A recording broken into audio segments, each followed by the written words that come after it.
We win a Mandy's for being the first one here of all the other First shows. people on the look, whatever it takes to stack the deck. First show at Commerce, you win a Mandy's, right? I don't know why Chris is laughing at us for the table. I want you to be honest. Okay. Have you voted for us yet? No, I have not. Yeah. Have you? Yeah. No. I need to. No, that's why I asked. At first I'm like, God, I'm really kind of dropping. Well, the we were ball. trying to sell the tickets. Well, yeah, but it's just you can only kind of do it once, right? You go in there with your email address and bing bang boom, and you vote for Alan Sliwa, Travis Rogers, the Travis and Sliwa Show, Factor Cap, all the things that you want to vote for, and neither one of us have. Well, here's why. You need to build momentum. I have a little bit of a reason and excuse. Right now, I'm working on just how many different accounts that I could create. So I have Alan.Sliwa. Go hire like a computer scientist from USC or something and have him build us a bot. DeAndre. Right. Do you know how to build bots, DeAndre? You need to figure that out. Okay, well, get on. That should be your start. side project for the Trav and Sliwa Show. Design a bot to vote for us, and we can go from there. If you haven't voted, don't be like Alan Sliwa, and don't be like me. Go and vote for the Trav and Sliwa Show on our website, and obviously we would encourage you to vote very partisanly. Just right down the line for all things get Trav your and friends Sliwa. to vote, get your parents to vote, Mom, everybody. Your dad, your sister, your brother, your uncles, your aunts, your cousins, everybody that you can think of. The mailman, the person at whatever Sprouts, it is. it doesn't Walk matter out there where. with your phone. Hang out by the mailbox, and when the mailman comes, go, hey, real quick, you got a minute there? I got it open, and enter your email address, and we can vote for Trav and Slee. It'd be a good way to do it. Trav and Slee Fund. You didn't go last night. Okay, so let me – and by the way, man, I love our people. Tell people what you're thinking about doing. Okay, so first off, I love our people because Padre game is going on, and they're hitting me just basically saying, hey, Slee, you want to throw a couple photos up there? I'm like, the only photo I'm going to throw is from the living room couch because I am not currently in Arizona. So, listen, I went through. I bought the tickets when we were on the show. I bought the tickets, the flight ticket. I started getting these. I was supposed to leave at 3:35. And I was showing Emily, so I'd get an update and it said, hey, sorry, delayed 3:52. Hey, sorry, delayed 4:22. Hey, sorry, delayed all the way to 5:52. You missed the game at that point. The game starts at 6:40, so by the time I'm getting there, I'm already taking a flight out at 10:45. I'm basically coming into Phoenix, watching 3 innings, and then I'm just leaving. go get a slice of pizza at Pizza Bianco and then turn around and come home. That probably would have been the case. So I call Southwest. What's the issue? They're like, look, we can't give you a time of when the flight's going to leave. We're having some issues. This, all that. So you got a person on the phone? I got a person on the phone. Well, I went from LA Live to Pasadena. By the time I got to Pasadena, someone was on. So it took about 25 minutes. That's actually pretty good. That's not bad. Things can be considered. That's not bad at all. And I was already like hyperventilating because I already paid for the tickets. And then, the cheap part of me starts coming in. Well, what do I do here? I got to make sure I get my money back. So anyway, so long story short, booked a flight for Sunday morning. Sunday morning, we'll leave to Phoenix. Lady Slee and I will go out there together. Okay. And we'll go. It's a 1 o'clock first pitch. Darvish on the mound. So we'll go for Sunday's game rather than last night's kind of trying to put it all piece together. You'll have a great time, and this is all good. And it's all day. And I could be there all day. You've said this before, that Lady Slee doesn't really listen to our program, right? That's not her jam. Yeah. Are there people that are regular listeners that will relay things back to her? Is that a possibility? No, I don't think so. Did you kind of want to go by yourself? Okay, actually, it's a good question. I think it is, too, because I understand the impulse to want to have a few hours completely by yourself. Okay, so if you said by yourself or with her, I'd rather go with her. Sure. So to answer your question, I think the Sunday game plan's a lot better. Now, if it was something different, like if I wasn't going to be on a plane by myself for an hour and a half each way, go grab a beer for one, right? Like, if it was something different, maybe on my own. But for this one specifically, I think I'm going to have a better time with her. That's the right answer, just in case today was the day she decided to flip it on. But I think I know where you're going with this. That you started it a certain way. The fact that you understood what I was asking, I think, is exactly right. Because sometimes it's just like, I love you. I love spending time with you. But you know what I'd like today? To not do that. Today is the day where maybe I'll go to the game by myself. Maybe I'll go sit at the bar and order a little food and have a glass of wine by myself. Well, that's enough out of you, Taylor. We'll get to Larry the Cable Guy at some point or never again. But you understand the importance. No, I know where you're going with this, and especially when it comes to sports.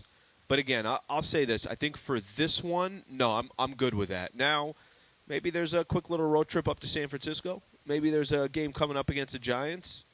Not a bad. We'll see what happens. You should have gone last night. He went 0 for 5. Maybe if you were there, he gets he did hit the ball on the button twice. He hit the ball very, very hard, but he struck out a couple of times. Yep. Padres won the game, so this is all good. They're crawling back above 500. This is exactly what the Padres were looking to do with $900 billion in payroll. All right, so they're 1, 2, 3 now, right? So it's Tatis, Soto, Machado, Bogarts.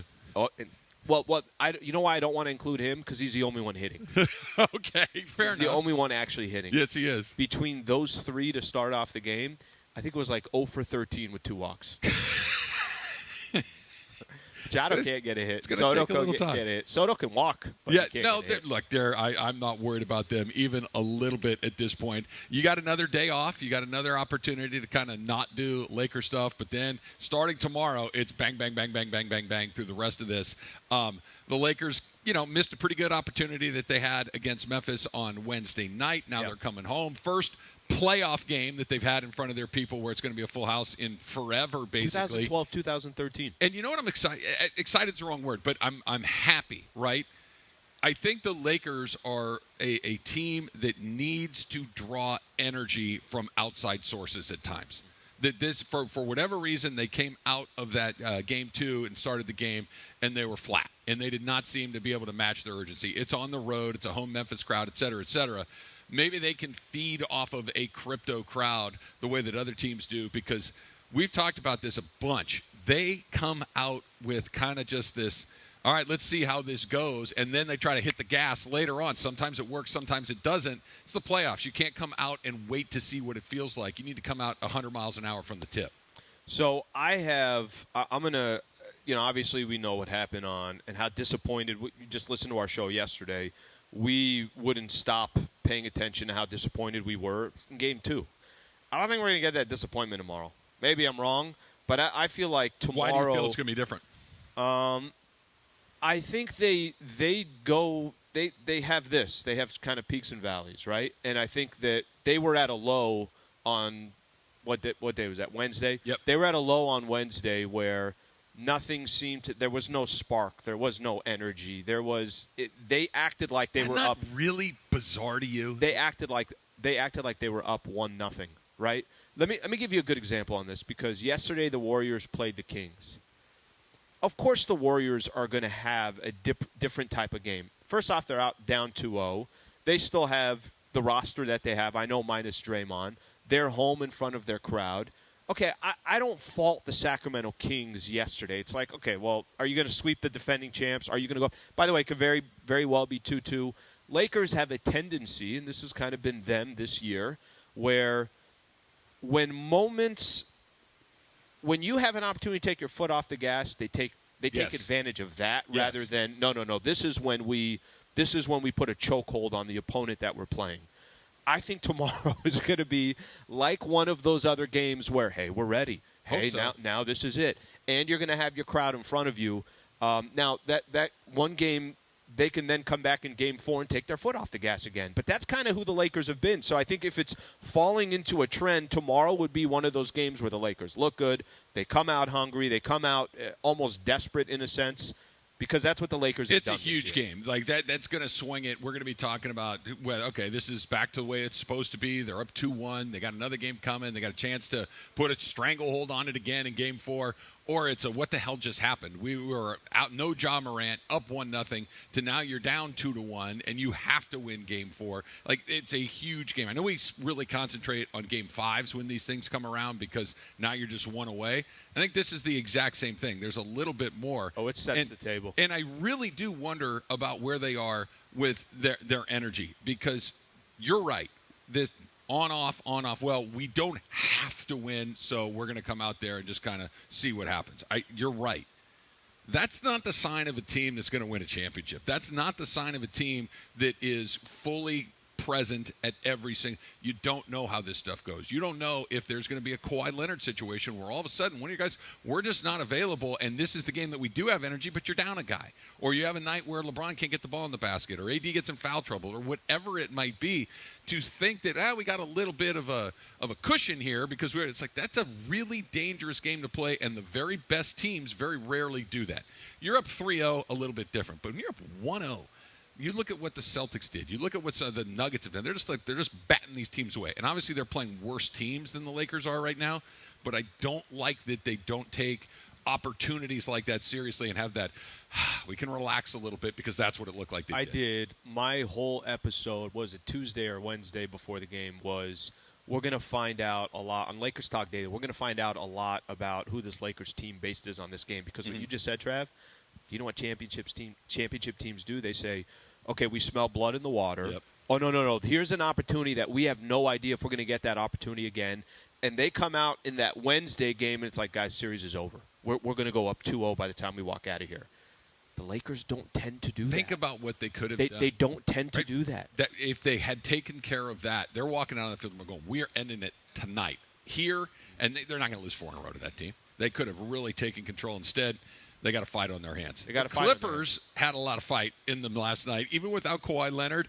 And like Chris said in the open there, yes, I did watch, and yes, I did see Russell Westbrook, and they lost. I mean, even without Kawhi Leonard, they still found a way to lose that game. We'll talk about that. Plus, for the Lakers, other than the energy, what needs to go right first? That's coming up next. It's Travis Lee, 710 ESPN.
Travis and Sliwa, your Friday live from the Commerce Casino. Pressing the flesh with the people of L.A.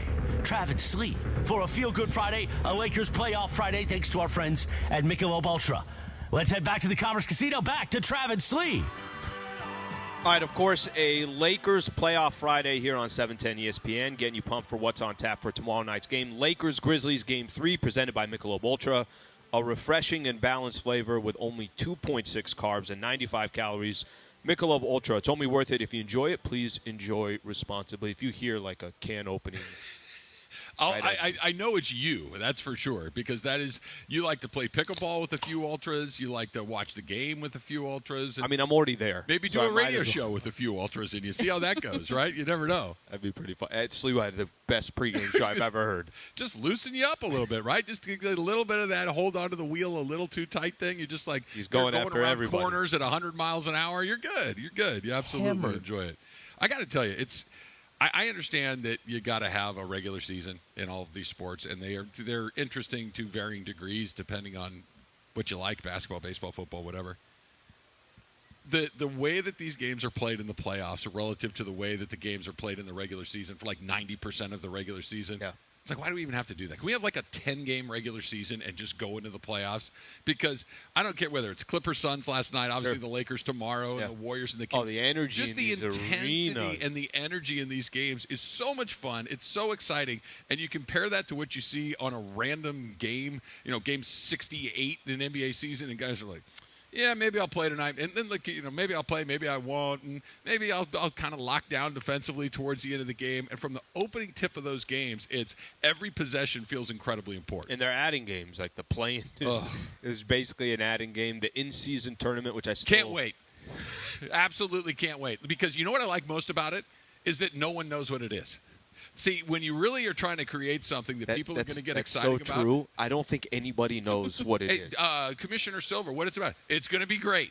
Yeah, like why? It's going to be like European soccer. Yeah, I don't know what that is. I don't follow that. What is it? It's going to be awesome. Yeah, but like what are they playing for? In-season tournament here, huh? What are you playing for? Can't really say. Yeah, so what do you get if you win it? Who knows? Awesome. Can I give an idea of what they could do? No idea. Yeah. So my idea for what they can do to make it something that people would be incentivized to do well, I think that the winner gets to start their playoff series 1-0 if they get to the playoffs. So you still have to get to the playoffs. You still have to play your second half of the season really well. But if you're in, you're up 1-0. Yes, you are up 1-0. It would take away one game of the playoff series. Obviously, that would be very difficult to take away, but it's a huge advantage to whoever makes it, but it's also not like a dead to rights for whomever they play. So that's my idea to make it worthwhile to play. None of their incentives are like basketball related. They're just guys. We get an extra game because the rights deal with ESPN, and it's that like none of it is actually basketball related. But okay, so here's the thing: the play-in has added an element of fun to this, and I think that we're the wrong people to ask because the Lakers have been in that mix frequently, so we're paying close attention to it. If the Lakers were the Denver Nuggets and in first place all season, you're probably not that interested. We own the play-in. Exactly, but there's this thing that you need to fix. That the play-in, that the mid-season tournament has, at least as far as I can figure out, has not addressed. Make the regular season more important. What if it's just as simple as the team with the higher seed gets 5 home games? You mentioned that. Yeah, you mentioned that a couple of days ago. Now it is a huge incentive to be the team that's the higher seed. And I get that there's an economic impact to the team that only gets 2 home games. Okay, but then win more. I was just going to say. We're incentivizing you to be the higher seed. That being the 5 and the 4. Imagine if the Suns had lost that opening game, but they had 4 more home games. We're like, what? Doesn't matter at all. That could be the one thing that I think would make people kind of go, wait, hold on a second. You don't want to have to be the 8 where or the 7 where the Lakers landed. They're going to be giving up 5 home games in every series throughout the rest of the playoffs. That's a huge disadvantage. It's a huge disadvantage. Listen, you mentioned that a couple of days ago. I didn't really thought about it. But okay, well, you don't want less games. Okay, well, you're not getting less games. Nope. You want to make sure that you're hitting on whatever ESPN, TNT. Okay, that's not a problem. The only difference is you are just giving, hey, you ended up with a better record. You're the Memphis Grizzlies. You won 51 games. You had 8-9 more wins than the Lakers. Yep.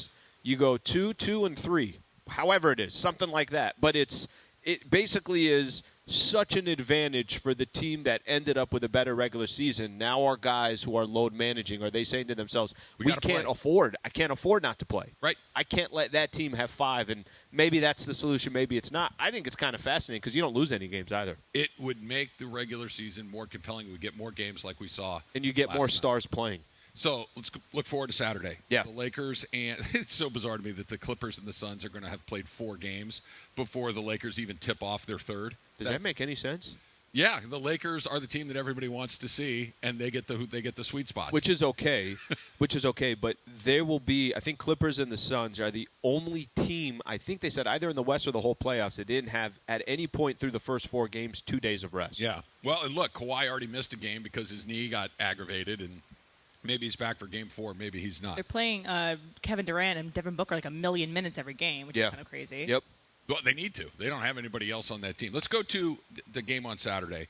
And obviously Anthony Davis needs to be better, but is that the number one thing? When you look at what they gave you on Wednesday, the game that they lost, and you look at what you hope to get on Saturday in Game 3, is it just Anthony Davis? Is it just if he's better, everything else takes care of itself? Or is he just one of the problems along the way with D'Angelo and Beasley and some of these others? Dennis Schroeder did not have a good game, too. Yeah. That those guys need to raise their play. Okay, so for me, I think the quotes that we kept reading off yesterday, well, they just really came out more intensity in the first quarter. They really come out and punched us right as the game started. That, I think, bothered me more than anything that I saw on Wednesday because there's a very good chance Anthony Davis is going to have a good game tomorrow. Yeah. I don't know what's going to happen to D'Angelo Russell. I think that's a very important element. Is he 2 for 11 again? Is he getting a little bit of less playing time because he's not delivering? But the thing that bothered me the most from Wednesday's game was post-game you're reading, and it's not like you didn't already know this. You watched the game that they were down 11 at the end of the first quarter. You watched the game that they were down 15 at halftime. But every quote was like, yeah, they really came out and they just kind of outplayed us. They out-hustled us. They out this. They out that. It's like, all right, well, that's something you can control. What I can't control is Ja Morant going for 40, and maybe I didn't have any answer for him. What I can't control is every one of their players, them going 8 of 11 from 3. I can't control. There's certain things I can't control. What I can control is you're not going to outplay me. I don't care that you need this game more than we do. That means nothing to me. If we win this game, basically the series is over. So that's the one area which, again, I'm going to say this. The Lakers have done this before where they have the type of game they had Wednesday and they follow it up with a really good, clean game, out-hustle, out-rebound, all that stuff. I'm expecting that on Saturday, but that's what stood out to me more than anything else is just reading those damn quotes of everybody admitting. So that's the top of your list, just the energy that they start the game with? Because I think AD is going to already have a game. I mentioned the D'Lo part I'm not sure of. We'll see what happens. What is that about? Like, is it just we lied to ourselves that this is what D'Angelo Russell is? He's boom bust. He can be very good at times, and he can be a non-factor at others. That is he a classic good stats guy on bad teams when he gets a ton of shots? He controls the ball a lot, but putting him on this team where it's more of a complementary role, he's more of a spot-up guy that you're going to try to knock down some shots for him when other guys are penetrating. Don't call him a guard. Fit. Don't call him a point guard. He's a basketball player. Call him a point guard. Right time to make that distinction. Right after you let a playoff game slip through your fingers. But are we just expecting too much of him? Because when the deal got done, it's like, he's better than what they had, right? That they got better across the board with Vanderbilt and Beasley and all these guys. But the guy that we were hoping to get really hasn't shown up very often. It's been far more of the other guy than or he hasn't even played. Or he hasn't played. He's been hurt. No, I don't think our expectations were off. I just don't think he's delivering. Trev, when you have this many players on a team, this is the one thing that the Lakers have a luxury of, and all these role players have a luxury of. If Rui doesn't have a good game, you're like, all right, well, there's another role player that could potentially step up. It's not like you're asking D'Angelo Russell, D'Lo, you have to be the second best player on this team, and you have to do what he was asked to do in Minnesota or one of these other places. LeBron and Anthony Davis are on the team. They're the two guys that are going to take most of the blame. They're the two guys that you're going to look at and say, all right, well, there's 50 points between the two of them. Then you have the development of Austin Reeves. You could even say D'Angelo Russell is the 4th most important player on this team. Okay, nobody's really asking you to go out there and give 22 points and 9 assists. No. Nobody's saying that. That you're 16. don't be 2 for 11. Right. Don't be, Play a little defense. How about the game not against? going to happen? How about the game against Minnesota? It was you got to take D'Lo out. It was Dennis unusable. Schroeder has to be. He was unusable in that game. So I mean, are we asking for too much, or is it he's just not delivering what needs to be decent basketball? Nobody's saying you got to be great. You just have to be. But look, I'm not asking for great. I'm asking for decent. He's not giving us. That's my point exactly. Is I'm not asking him to turn into Steph Curry for his getting a night or two. Sure. I'm asking for him to do exactly what you're saying. You're not even getting that. You're getting bad. And look, you know my philosophy, Al. If you're on a different team every couple of years, that's not good. There's a reason. There are some guys, and if you're a role player and something, sure. But this is a different sort of guy that was drafted very high, that you're hoping can be an integral part of what you're doing. And when everybody after a while is like, you know what, how about we give you D'Angelo? I think that's one of those things that makes you, okay, can he have a night? For sure. But can he have a bunch of what you're talking about? I don't need you to give me D, D, A, D, D, C minus D, A. I need a bunch of C pluses. That's all I just need a bunch of C pluses in a row, and I don't know if that's the guy to give you that. Well, we could simplify it because he's in a contract year. If there's ever a time, by the way, that was my report card in college that I just read off. I just wait. Hold on, I'm about to flunk out. All right, let me pay attention to this one. That's an A. All right, I'll see you guys in 6 weeks. Travis Rogers, the D'Angelo Russell of Santa Barbara. Wait. What is my grade? Okay, hold on a second. Let me go to class for a couple of weeks. Let me get back above water, and then I'll see you for the final. So is the final for you like a contract year? Yeah, because if it is, it's not looking good right now. The midterm was always kind of one of those, am I going to take this seriously or not? Wake-up call? If I got a C-plus on the midterm, I'll see you at the final. If it came in a little bit lower than that, I'm like, I should probably poke in my head in here every once in a while. It worked out. Just have an average I game. got that piece of paper just like everybody else. All Travis is asking for is that you show up and you end up with your degree. Absolutely. All right, so game on Saturday. The Lakers and the Grizz. Does the team that wins Game 3 win the series? That's coming up next. It's Travis Lee, 710 ESPN.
Playoff Friday, thanks to our friends at Michelob Ultra. Don't forget, tomorrow night, coverage begins at 5:30 p.m.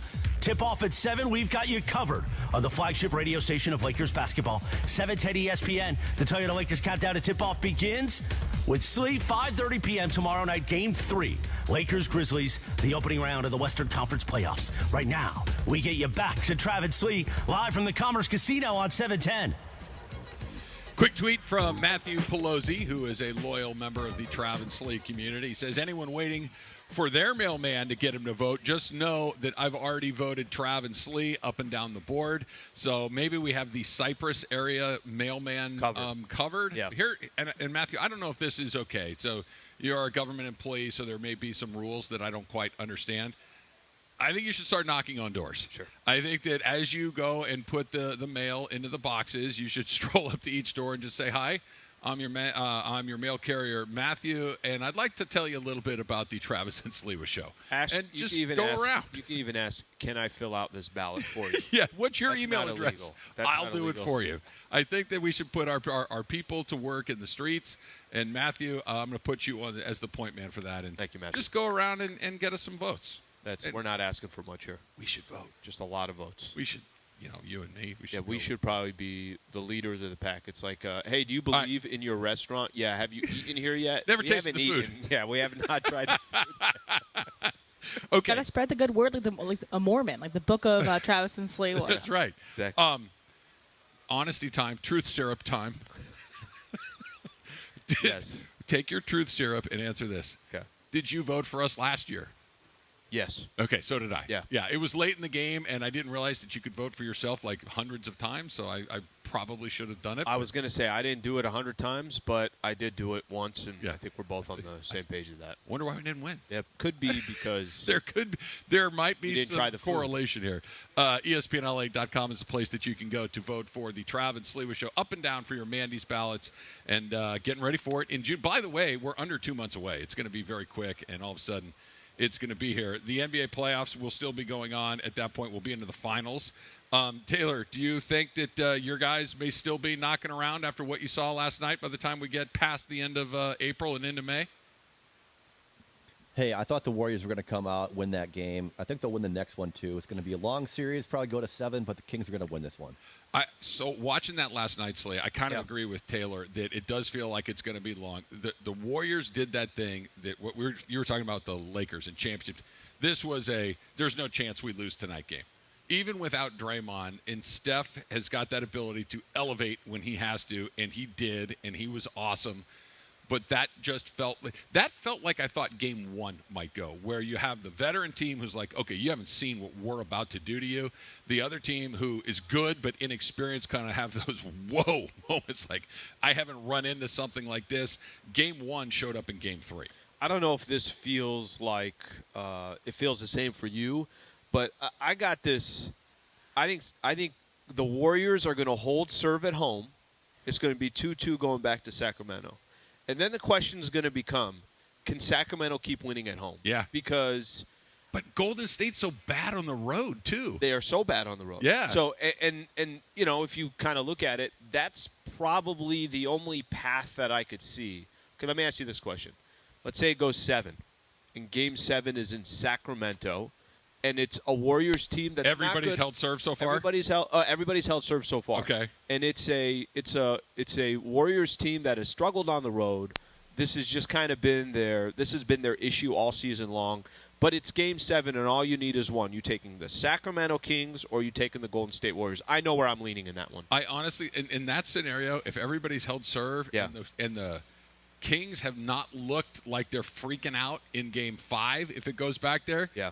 I think the Kings win that game. Take Sacramento. I wouldn't bet my car on it. Yeah. I might bet 8 cents.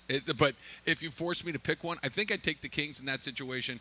I think that the way that the Warriors win this is they win Game 4 and then they win Game 5 and it comes back their way. And that if that gets to Game 7 now if they start winning on each other's courts, then God knows what Game 7 looks Sure. like. But in your scenario, I think that. First of all, at this point, too, keep in mind, Sacramento will have had 6 playoff games. They will have had – it's not the hundreds that the Warriors have had. But it's 6 more than they've had. 6 more than they had when the series started, so Yeah. I would narrowly go there. So this is why I bring it up. I bring it up because It feels like to me, remember we said that this is not a series until Sacramento wins the first 2 games. Yep. They won both of them. Yep. That you just felt like, hey, if they drop one of those, it's just a matter of time till Golden State takes this thing. They won the first 2. I think Golden State's going to bounce back, get the next 2. I don't know what could happen in Game 5. Or not next 2. They'll win the next one in Golden State. Anything can happen in Goal 5. I think the Warriors are the one team where if they win on the road against Sacramento Kings, it's not a surprise to me.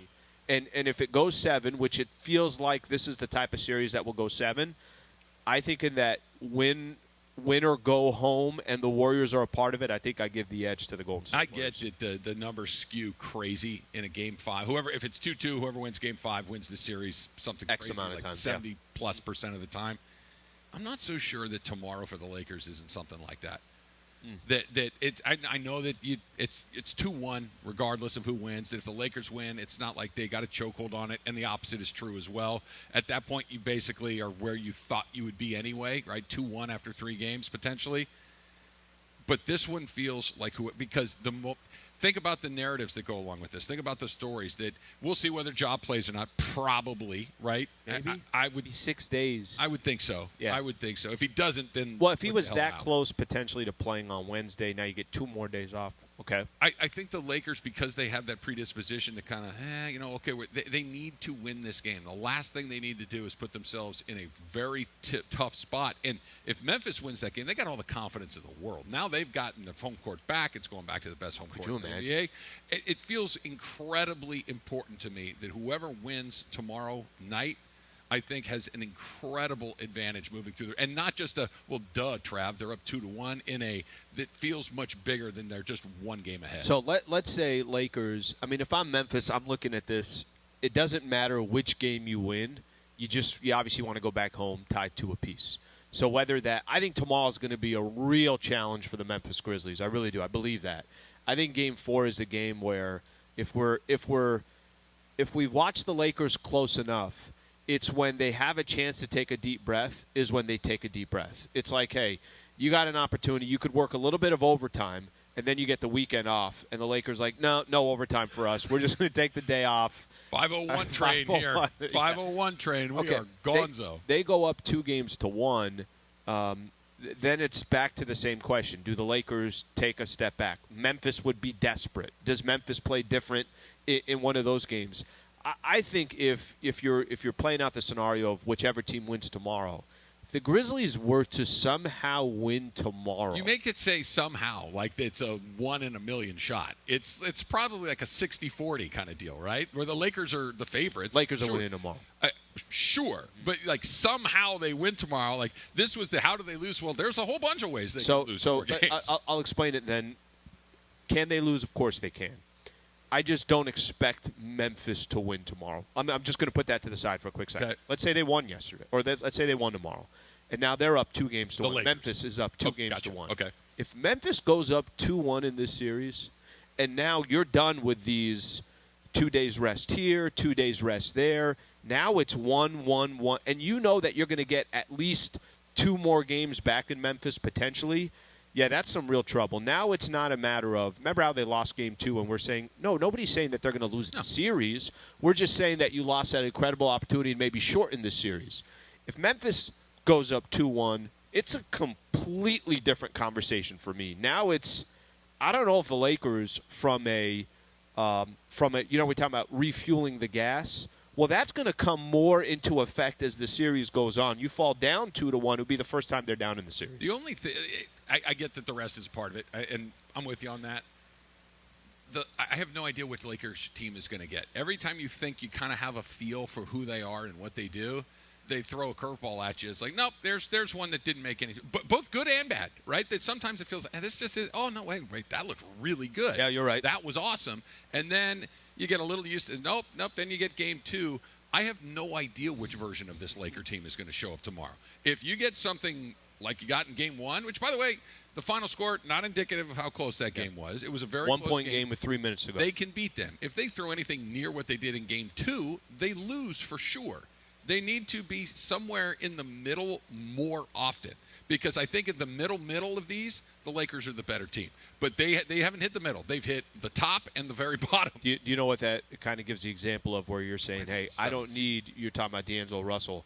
I don't need an A and I don't need a D. Just can you be a little bit more consistent? I guess that kind of goes into the Lakers as a whole. They haven't been able to do it all year. I know that they're a different team, and I know that they were more consistent with this group of guys, but three playoff games, really, right? I know technically it's not Minnesota in the playing game, but high stakes in that game, playoff caliber stakes. They've played 3 of these. They've been bad in 2 of them. That's not a good batting average. And I'm not saying that they can't come out and look like they did, but 2 out of 3 in high stakes with these guys, but that's the team. That's almost the unfortunate part is if they come out tomorrow and they look good again, right? That it goes back to what you're saying goes, well, yeah, it's so different game to game that it is tough to predict what the team is. All right. Ask Slee from Commerce Casino coming up next. I don't know. Maybe we'll try to scrounge up a little in-person Ask Slee around here. I got some very good ones. I got a microwave-related Ask Slee for you when we come back. It's Travis Slee, 710.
Resort SoCal.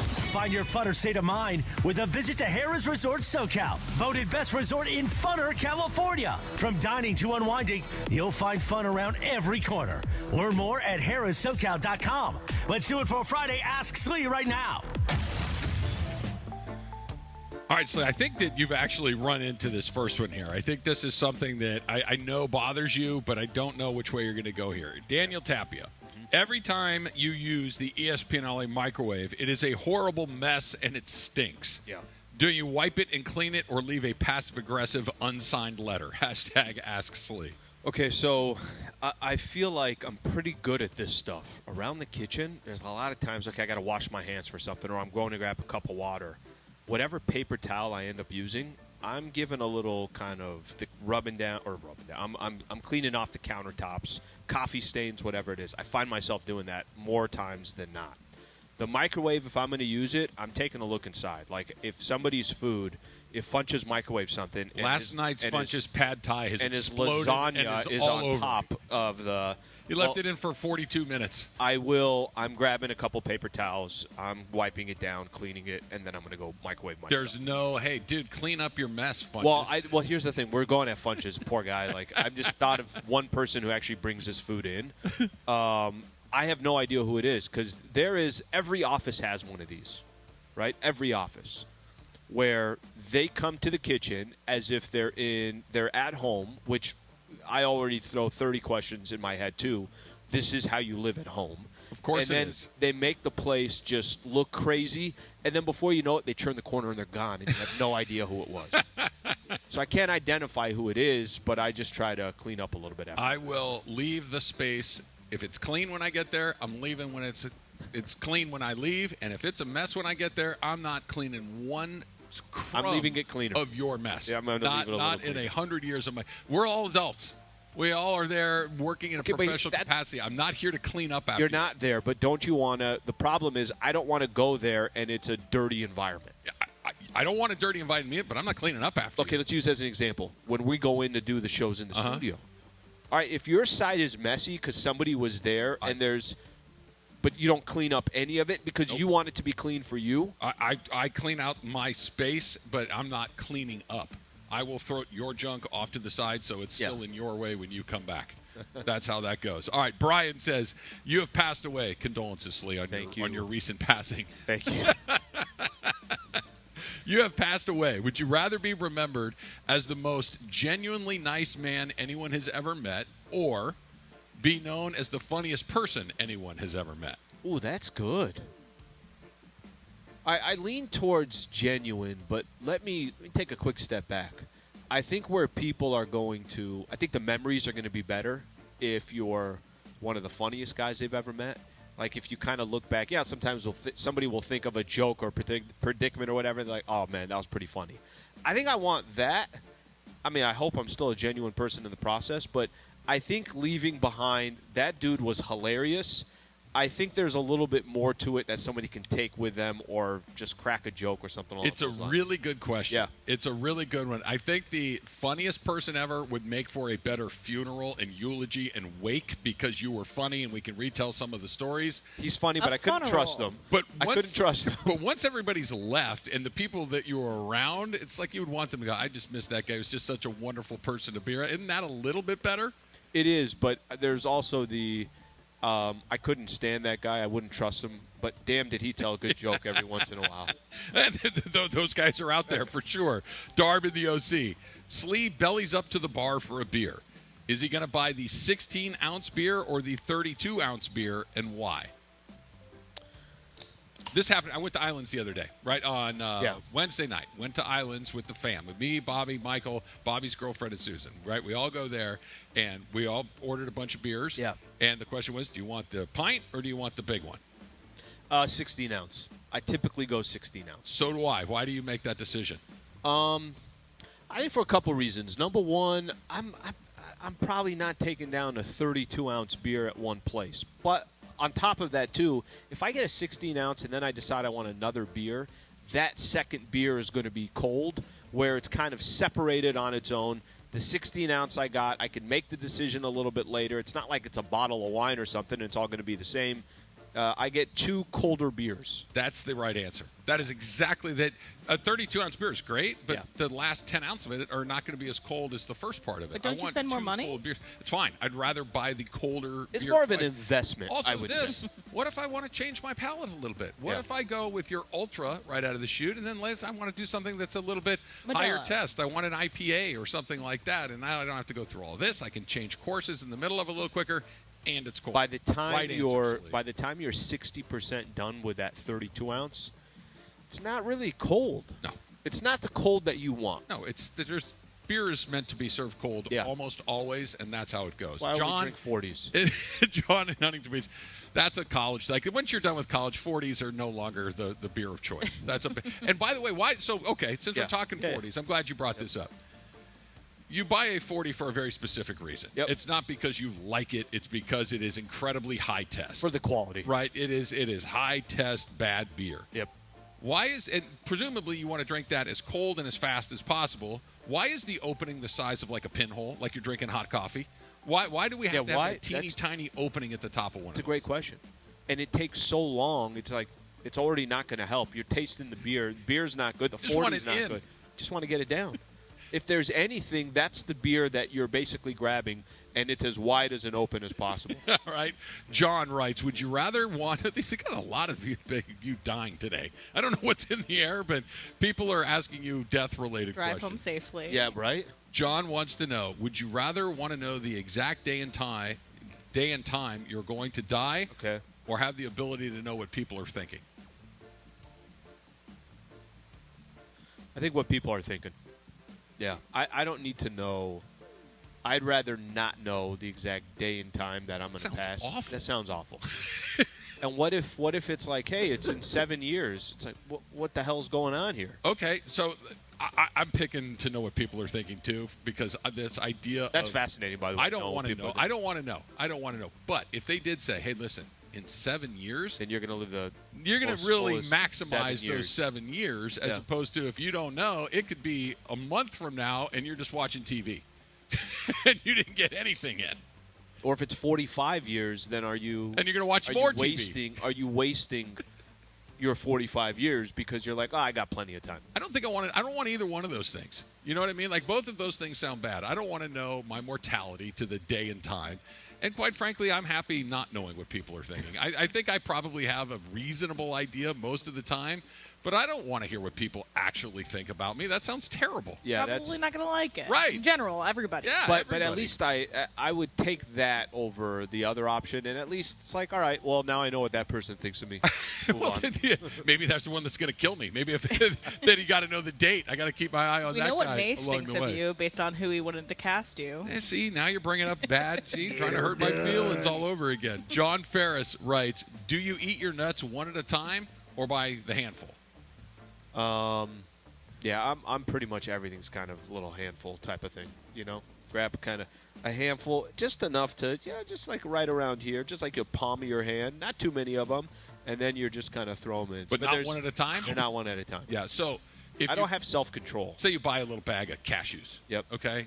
I'm going to eat those 3 or 4 at a time. Yeah. It's all cashews. Yeah. But if you get that thing where it's mixed nuts, and there's almonds and peanuts and cashews. Well, are you macadamia nut? There's a pecan floating around in there. Are you picking individually based on what you want? Yes, and I'm going to eat all of them at once. I'm going to eat all the pecans first. I'm going to eat all the almonds second. I'm going to eat all of the. First of all, I'm throwing the macadamia nuts back into the box. You don't like? Or put them in a cookie. Oh man, I'll take the macadamia. I'll bring you a bag next time. Bring me a couple bags. I'll bring you the bag. Not my Not your favorite. jam? But the other one, and I'm not going to go cashew and then peanut and then almond. I'm one at a time. Yeah. We're going to run them all out. Do you save your favorite for last? Because that's what Yes. I do when I have a big thing. Like if it's like a I do Starburst and I like the pink one's best, I eat everything and save the pink ones for the last thing. I used to always do that as a kid. It's like if your mom put together a plate, I'm eating what I don't want least first. Yeah.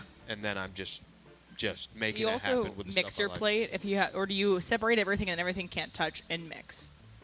I separate. But if they merge together, the world's not going to. You're at a restaurant, you got Yeah. your steak, and they got your potato right there, and a little bit of the steak kind of rubs in, and don't you kind of take a little bit of the potato with that bite? Oh yeah. But like I think what if I have a plate and there's a salad here and there's the steak here and there's whatever. Put them in the blender potato. and mix them up, drink it. They're all going down the steak same and way. salad smoothie. Yes. Exactly. One more. You have a contractor doing work at your home. Do you have an open bathroom policy for them? Ugh. You have a contractor working on. Guys, your he's home. putting Doors new closed. he's putting new cabinets in your kitchen. Yeah, He's you gonna gotta be there let for them a couple of yeah. days. Yeah, you gotta. I'm letting them use a restroom if I have the option of, maybe there's I'm not saying, hey, go to the master bedroom, help yourself.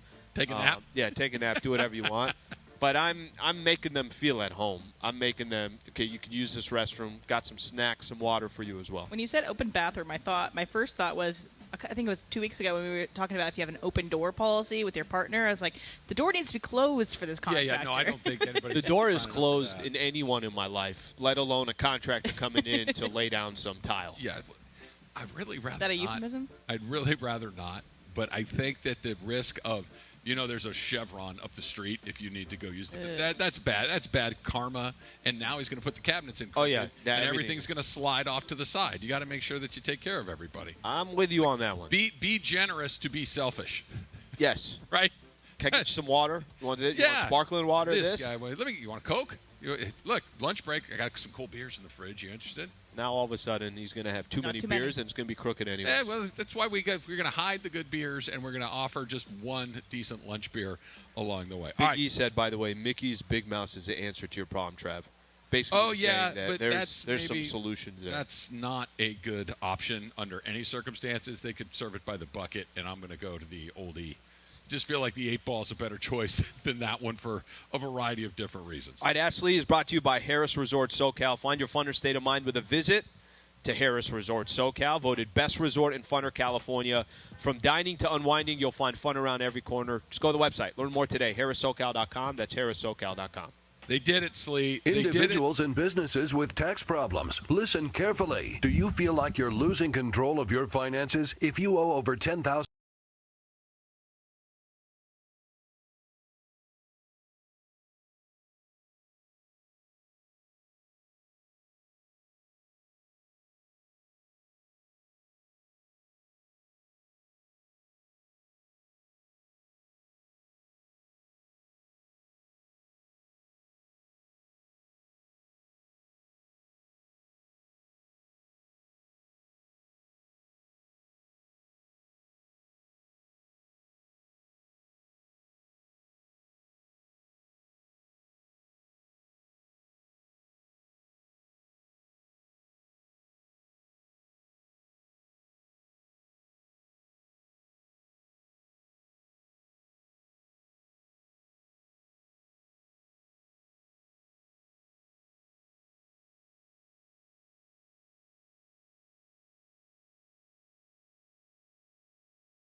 Pasadena, Los Angeles. 710 ESPN. A good karma brands radio station. Listen to Travis and Sliwa more at 10 a.m. And it is Travis and Sliwa, your Friday live from the Commerce Casino. Pressing the flesh with the people of L.A. Travis Slee for a feel-good Friday, a Lakers playoff Friday, thanks to our friends at Michelob Ultra. Let's head back to the Commerce Casino, back to Travis Slee. So you've got your weekend already all locked up. You've got work tomorrow. Yeah. You've got the Lakers and the Grizz, and then you're going to Phoenix. Are you flying out early that morning? Yeah, so I think we take off maybe around 9 a.m. So get to Phoenix 10:20ish. Time's the game? 1:10 first pitch. Okay. Hang out in Phoenix afterwards? You Yeah. fly right back. Pizzeria Bianca? Take bad news on that one. 7:30, something like that. I think the flight back. So and just flying into Burbank, so it's really easy, really easy. Oh, that's the best. The Bianca portion of it, which they're closed on Sundays, just Sundays. Ugh. That's a huge miss. They do have a store in downtown LA. It's saw obviously that. not the original, but Yeah, I saw that. I haven't had the pleasure. I'm sure it's terrific, but you kind of want to go to I the know. spot, right? That was part of the game plan. I'm like, oh, this is gonna work out perfect. This, that. Now we can go try it. And then I looked and said, closed Sundays. So what does Lady Slee do at a baseball game? She will. It's a good question. I think she's just going to get excited about eating the ballpark food because she gets excited about. Does she really? Yeah, she does. Like just like the traditional hot stuff, dog, hot dogs, a pretzel nachos, with cheese. pretzels. Yeah, like okay. that kind of stuff. I don't know why that's of interest. And she'll have herself. She's staring at her phone while the game's going on. No, Like, what's happening?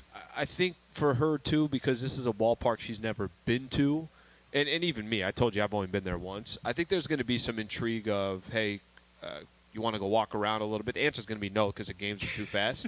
But we'll walk around a little bit. I think she just enjoys we're hanging out and we're doing something a little bit different. So, Well, here's my suggestion to you. I think that turnabout is fair play, and I think you should do to Lady Slee what your dad did to you when you guys went to that game, which is you walk in there like, yep, cool, that's an inning. Like we saw like 9 outs. You ready to go? Let's get out of here. And then just go straight back to the airport and call it a night. I love that your dad pulled a power move like that. Like he wasn't into it, therefore we're at it. well, it was already like I was pulling teeth to get him to go. He's like, I know nothing about baseball. And Does he like beer? yeah, but it was more I'm only going because you want to come. Go. I'm not going to enjoy this. And it was exactly that. And maybe 2-3 innings in, he's like, we're leaving now. I can just see the look on your face like, damn.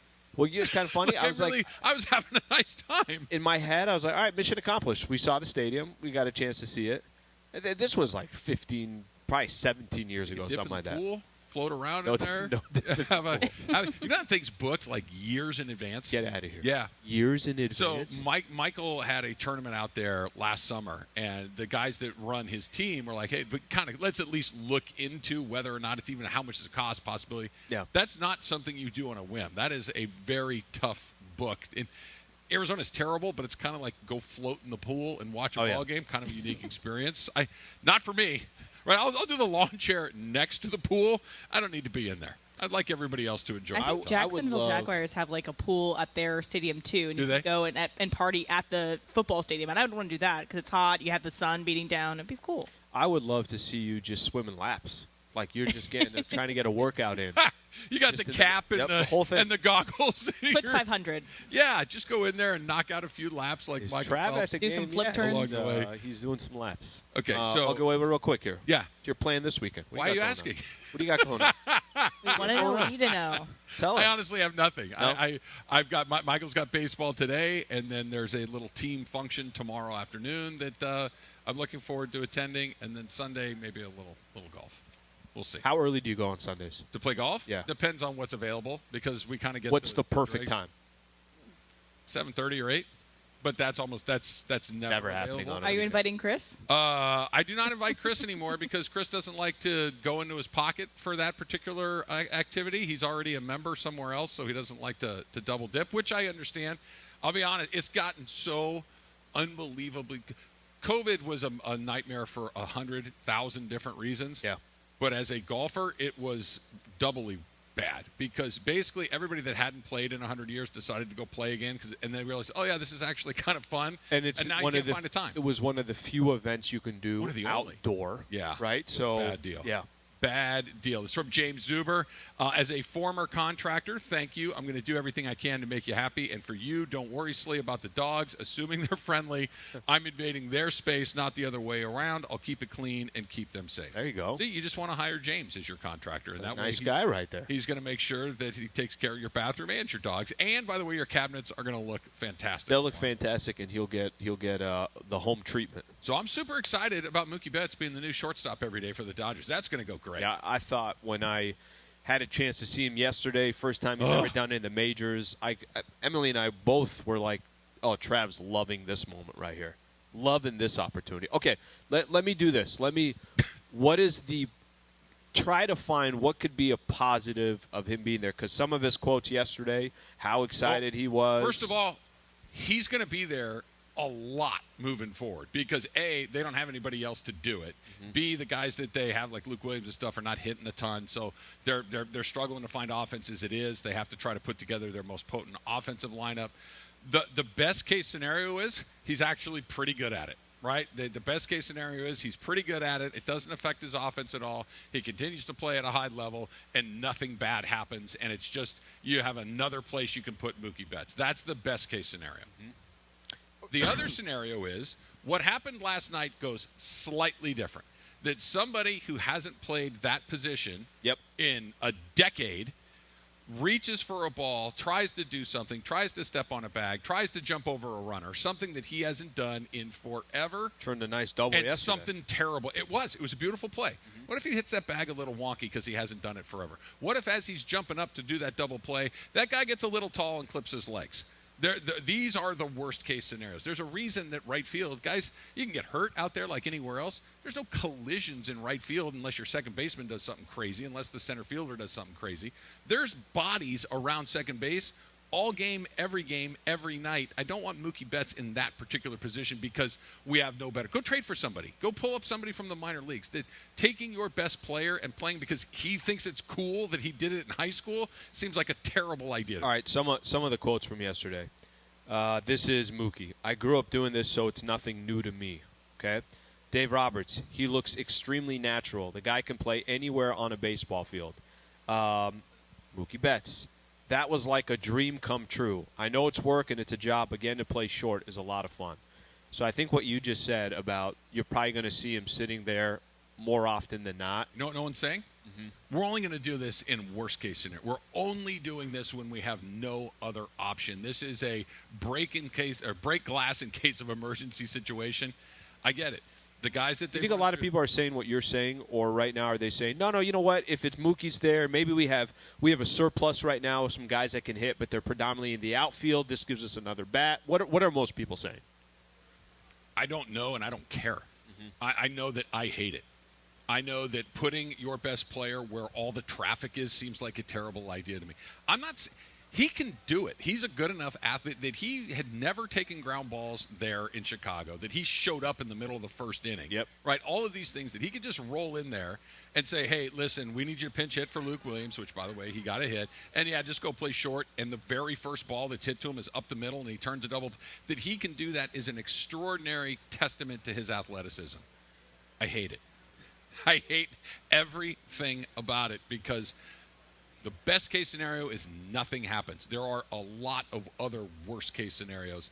I know they need bats. There's a ton of – go get somebody. This is why you have all these prospects. This is why you have all this money. This is why you have all of these flexibilities that you've built into your organization to cover for things like this. The best solution for this problem is not to take your best player out of his best position. So you think he's going to be there more – occasionally. We're going to start seeing it more. Occasionally. I think we'll see it probably at the same rate that we saw it with him at second base, which is not all the time, but because once a week, maybe 1.5 times a week. On the broadcast and just kind of listening to other people's opinion on this, or even reading this article or getting some of these quotes, it doesn't sound like there is a, hey, I get that we have to do this right now, but this cannot be the plan, right? That, hey, we're getting back to right as soon as possible, correct?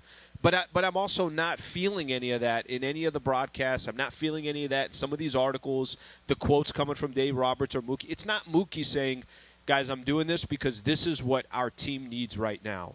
But we all know that at the end of the day, I need to be in right. We need to have somebody else playing this position, and that ultimately is in the best interest of the team. He's playing right field today, which I think is where he will be most of the time. I would just like to say he should be there all of the time. And when you get into, first of all, those weird 12, 13-inning games almost never happen anymore at the games, which another great rule change by baseball. Yeah.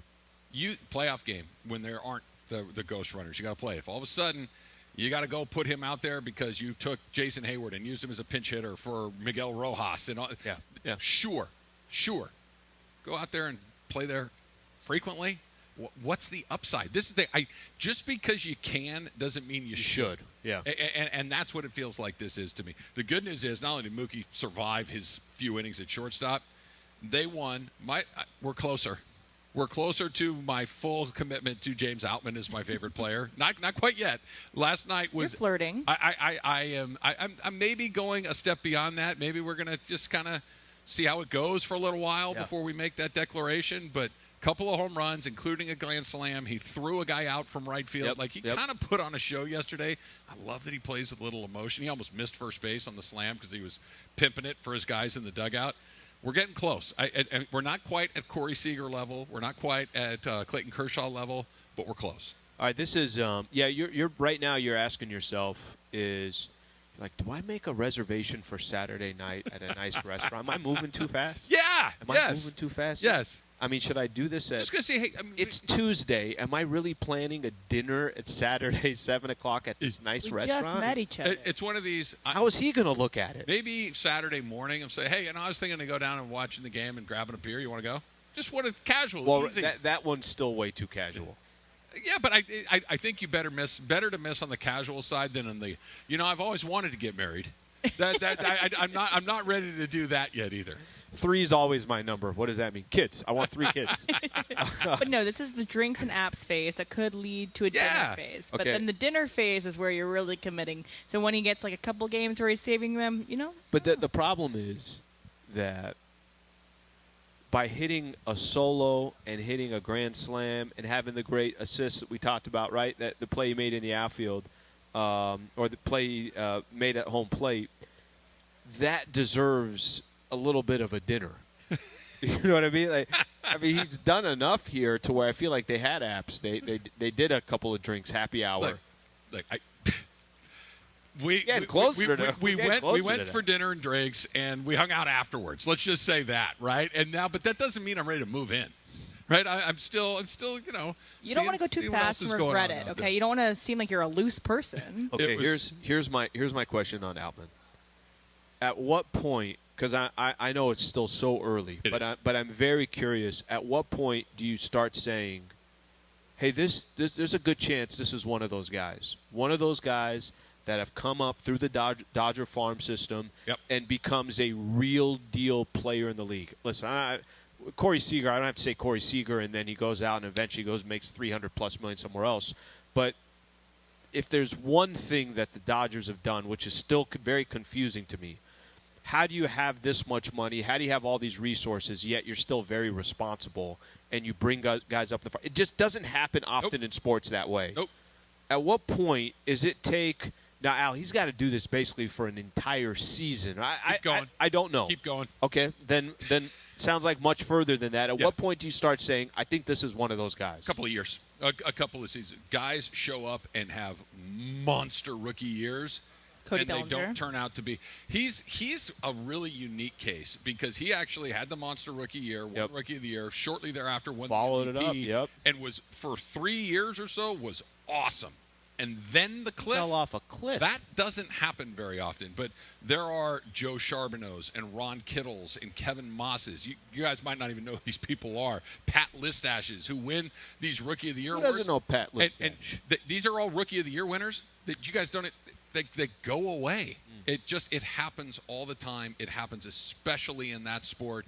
So if he, Rookie of the Year or that caliber of player, makes an all-star team, come back the next year, and it looks kind of similar to that, then you can start thinking, that's what Corey Seager did.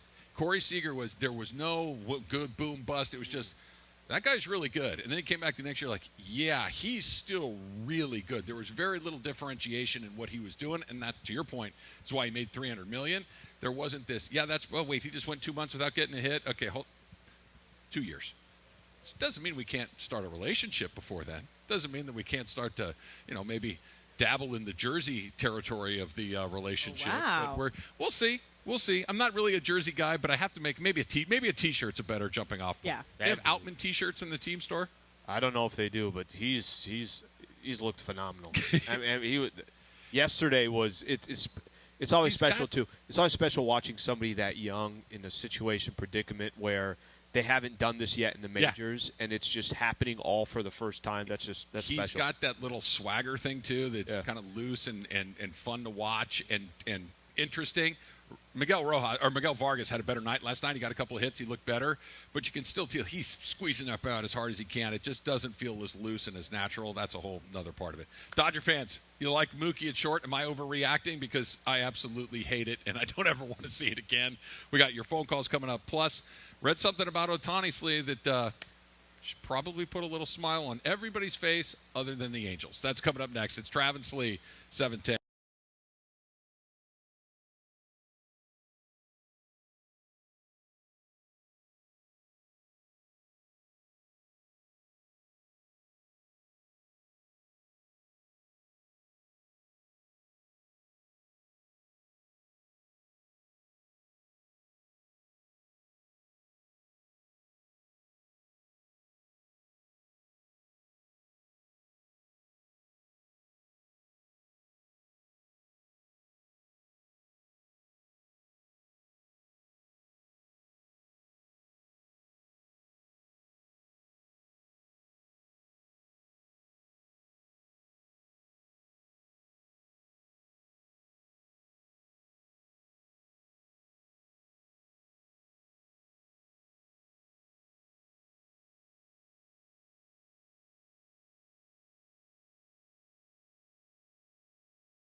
action of Lakers basketball. 7:10 ESPN. The Toyota Lakers countdown to tip-off begins with Slee. 5:30 p.m. tomorrow night. Game 3.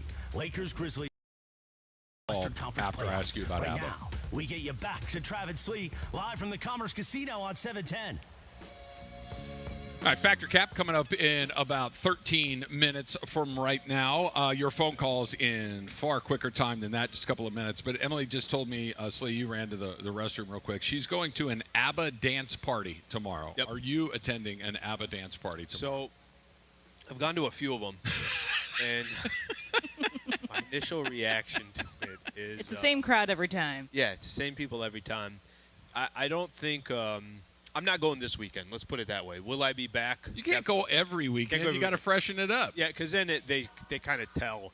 They can tell that, all right, hey, this guy's just one of those. He's going to come every weekend to the club. So I try to mix it up a little Slee bit. was here. Yep. What is an ABBA dance party? So you actually you had to buy tickets, which is kind of annoying, but it's not that expensive. But they just play ABBA, the best pop band in the world. I love ABBA so much, and they have bop after bop after bop. And so you dress like in 70s clothes / disco clothes, and you just go have a great time with your What's friends. your outfit? So I have these big wide bell-bottom pants. Damn right you do. And I have a sparkly top. So, and I usually just kind of... Do you put on 70s makeup? Do you go all in? A little bit. I do a little blue, maybe. Blue eyeshadow, right? Yeah, That's blue very eyeshadow. 70s. I am getting a haircut next week, so I don't have my Well, you better. haircut If you're for it. not, you better cancel it today, or else you get dinged for the full price. Right, Yeah, you got to exactly. get that figured out. But 72 hours. yeah, no, it's just we all kind of get really into the disco fever. It's really fun. Big fan. Yeah, well, like you said, ABBA's got a bunch of songs that everybody knows, Exactly. which always makes that fun. Take a guess at what my favorite ABBA song is. You know the answer to this. Is it Mamma Mia? Fernando. Oh, right. Of course. How did I miss that? Yes. Fernando's fantastic. I thought for Yes. sure you were going to I missed it. I was like, I don't hit know. that. It's yeah. No, I love Fernando, but my favorite is "Gimme, Gimme, Gimme." I mean, it's the best song by ABBA for sure. How much are the tickets? It's like $25, so it's not that bad. Where and you can is get it? drinks. It's called like the Echoplex, I think. I can't. Oh yeah, it's in- Echoplex. yeah. Echoplex, Is that where they always do it? okay, if Echoplex, which I think it is, they do a lot of good. It's a good venue for Yeah. a lot of concerts. Strike quick okay. phone call here. Let's go to Huntington Beach and Paul. Paul, you're on with Travis Lee. What's up, Paul? Hey, good to talk to you guys on a Friday. I don't know how to follow up ABBA talk, but I'll do my best. Give it a shot. Hey, look, man, you're so right. Yeah. Hey, you're so right about Mookie, dude. Let's not lose sight of the fact he's our fifth option at arguably the most important position on the field, and we're like 3.5 weeks in. It hasn't exactly gone well for the Dodgers at this point. And now we're taking, what amounts to – he's basically a Ferrari, right? I feel like, you can't screw with a guy like Mookie Betts. We need him to hit. We need him on the base paths. We need him on base at the top of the lineup. We don't need to increase the opportunity to have that dude injured. That dude not in the lineup makes us not very good. And let's be honest, we're barely 500 as it is. I mean, you can find dudes who can glove it at that spot. But Mookie needs to get out there, and we need him. We need his stick more than that glove at short. Yeah. Anyway, man, it's been a rough go of it. We'll talk to you guys soon. Yeah, thanks, Paul. Look, here's the good news. Dodgers played Padres, the whole league. It's been 11% of the season. So what you're seeing doesn't mean a whole lot. Doesn't mean nothing, but it doesn't mean a whole lot either. I don't think that the Tampa Bay Rays are going to win 85% of their games over they're good, but these things tend to change. I can't agree with what Paul said anymore. You don't put him in a position where I think he's more likely to have something weird happen to him. Just because he can doesn't mean he should. This should be your last option, not something that you do because he's interested in doing it, not something you do because, maybe it's a little bit better than this other thing over here.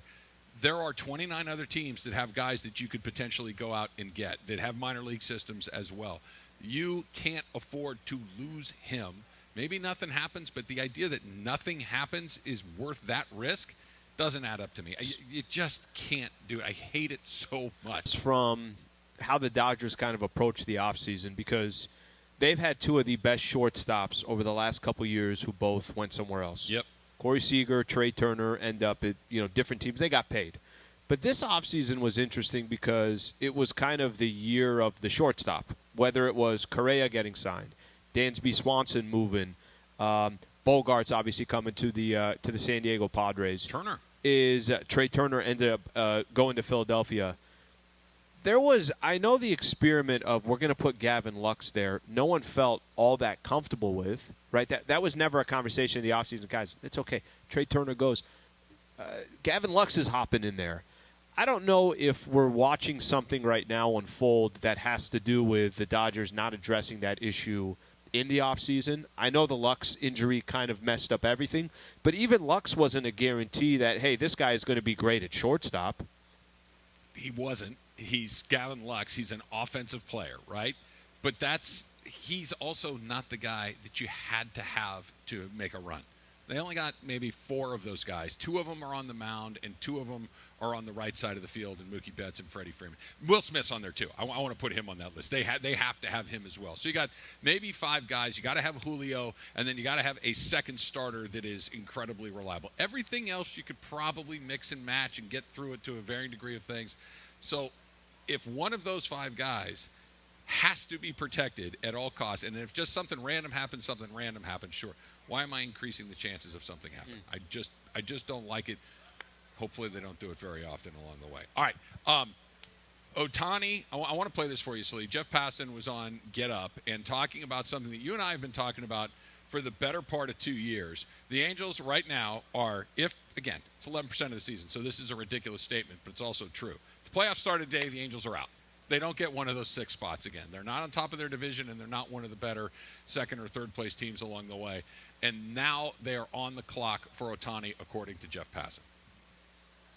As long as the Angels are in contention, as long as the Angels have hope for a playoff spot, Shohei Ohtani's probably not going to be traded at the deadline this year. But if the Angels fall out of contention, and if, it's just more of the same as it's been over the last 5 years that he's been there, he could be traded, and he will definitely leave.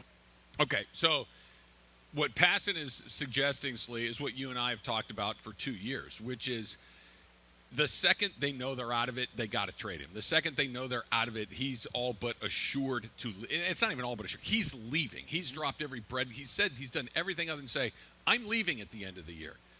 What if they're kind of in it?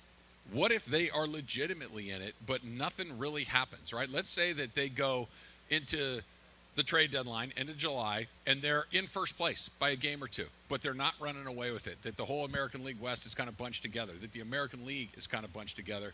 You decide not to move him, and then over the course of the final 2 months of the season, what has happened to you for the last 10 years happens again. I think that what's happened 10 years in a row is likely to happen for the 11th year in a row. That's just the way that this stuff works. Now you get nothing for him. Unless you really, truly believe that you have a chance to make a run, even if you're in it. I know they're saying they're not going to do it. I think it's the wrong thing to do. You have to get something for this man because the haul he's going to get coming back the other way is extraordinary. Why would you ever risk him leaving for nothing? So they're already 3.5 games behind in the division. All right, so Texas starts out 12-6. They're sitting at 9-10. So we didn't even have to go 10%, 11% of the season where you're 3.5 back. And I know if you're maybe it's so early in the season, but the Angels have also, if the Dodgers are 3.5 back, I'm less worried about the Dodgers because they have a track record that shows, okay, give it a second. Of course. The Angels are showing nothing different than the last couple of years so far. Now, even all the people that were saying coming into the season, I remember we had this conversation before the season started. You got to put your money on it. Angels making the playoffs, are they not? I was very happy to say they're not making the playoffs because they've shown that over the years. It's fascinating because I think you get to the All-Star game, and they're one game in front of the Texas Rangers and the Houston Astros. Sure. As in all 3 of those teams are separated by 1 game. Yeah. Right? I think the Los Angeles Angels of Anaheim will continue to ride that train until it goes. That's what I think is going to happen. What do you think about that? I think if here you have Shohei Ohtani, and I think all he has said is, I want a chance to win. Exactly. And that's why you have to move him. But let me play just off of that. If you're competing in the division, and you actually by the time the All-Star break comes and you're not out of it, I think they're not only going to do it, I understand the idea and the concept of saying, well, all he wants to do is compete. We're in it. It doesn't mean you're guaranteed that he's going to stay with you, but you're in it. It also doesn't mean it guaranteed that you're going to actually make the playoffs or the postseason. I understand the strategy of saying, well, we're going to give this a shot with Shohei Ohtani because it's the only shot we have. And that decision is why they've been bad for 10 years in a row, because they never think about what's coming next. They don't look at it from a perspective of how do we make a good organization. That's a decision that's good for them for the next 2 months. That's a decision that's terrible for them over the next 10 years. And that's why they lose 10 years in a row. That's why they can never get out of their own way, because they keep trying to fix a problem that's right in front of their face that's not going to go away, as opposed to saying, hold on a second, we haven't drafted a good pitcher in 10 years. Why not? Who's making the selections? Who's making the final? Let's fix the big problems. He's leaving. Can I tell you the difference? I tell you the difference is I don't have confidence in that organization, period. So even if they decided tomorrow that they're going to trade Shohei Ohtani, that's the best argument. And they're going to we're going to blow it no matter what. They're going to go get all these prospects. They're not going to know what to do with them, or maybe it's not the like right that. farm system. I think that you just can't trust them either way. Factor Cap coming up next. It's Travis Slee, 710 ESPN.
.710 ESPN.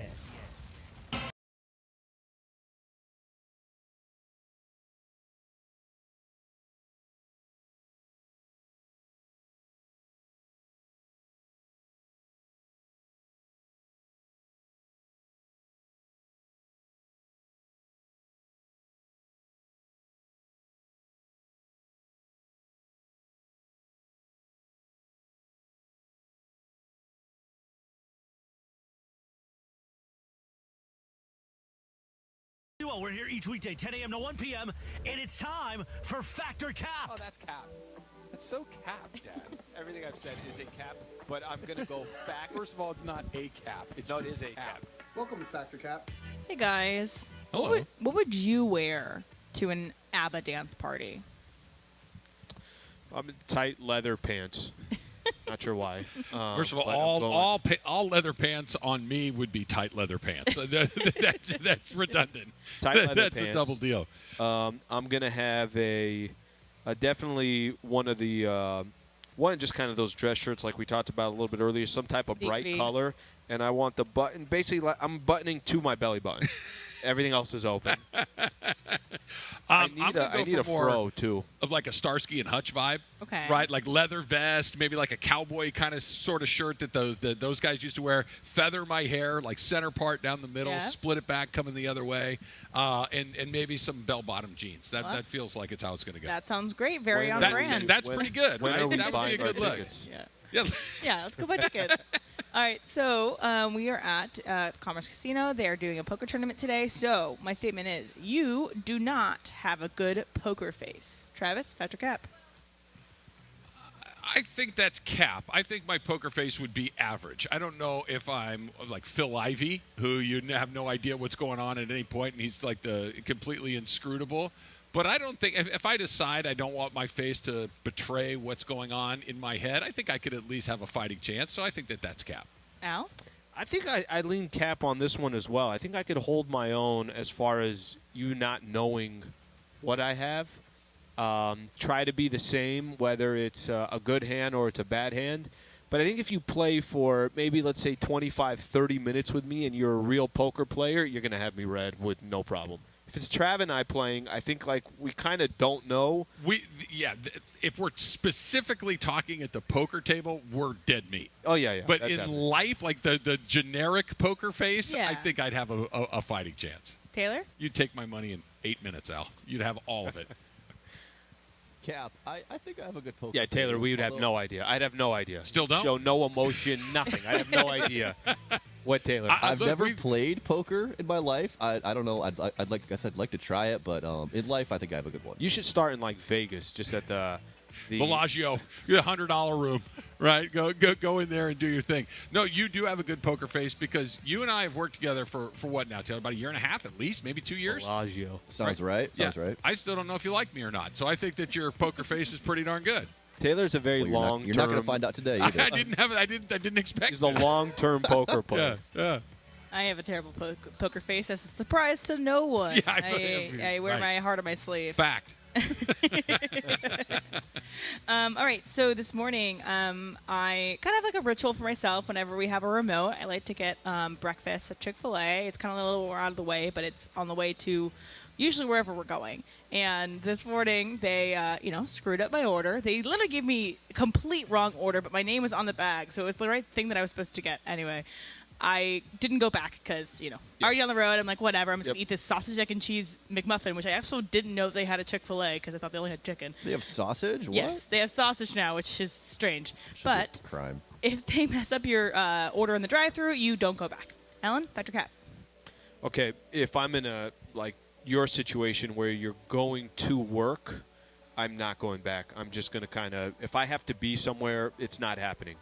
If I got a day off and I'm not doing anything and I get my order screwed up, I think we've talked about this before where one time I went to a Mexican food joint and I got guacamole on the side, and guacamole was very important to what I was eating.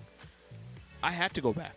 It's like a 10-minute drive. I had to go back. That was critical to the whole game plan here. It's like This I was don't know. in a drive-through situation. It was. I think you had the option. Yeah, you had the drive-through, or you could just go up to the front. I had to go back and get it. So more times than not, I got to go back. Trav? Never once. They F you in the drive-thru. The drive-through is the roulette wheel of food service. You get what you get when they open that window and hand it out. It's going to be right the vast majority of the time, but if I ordered a quarter pounder with cheese and I get a fillet of fish, I'm having a fillet of fish.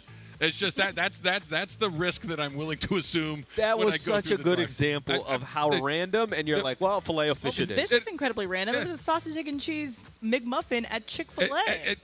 Yes, Yeah. but it's Again, it's my the risk involved in drive-through cuisine. Let's say you get went- what you get, because the whole point of the drive-through is I don't want to Quickly. take the time. I don't want to go inside. I don't really care what it is I get. I want it fast. I want it cheap-ish, and I want to make sure that I can keep going. Let's say you went to Taco Bell and you ordered whatever you Got a ordered. fillet of fish? No, you got in the car and you got home, and when you got home, you had Panda Express there. Panda it is. Look, I'm not going back. I'm just not doing it. It's just not happening. All right, Taylor.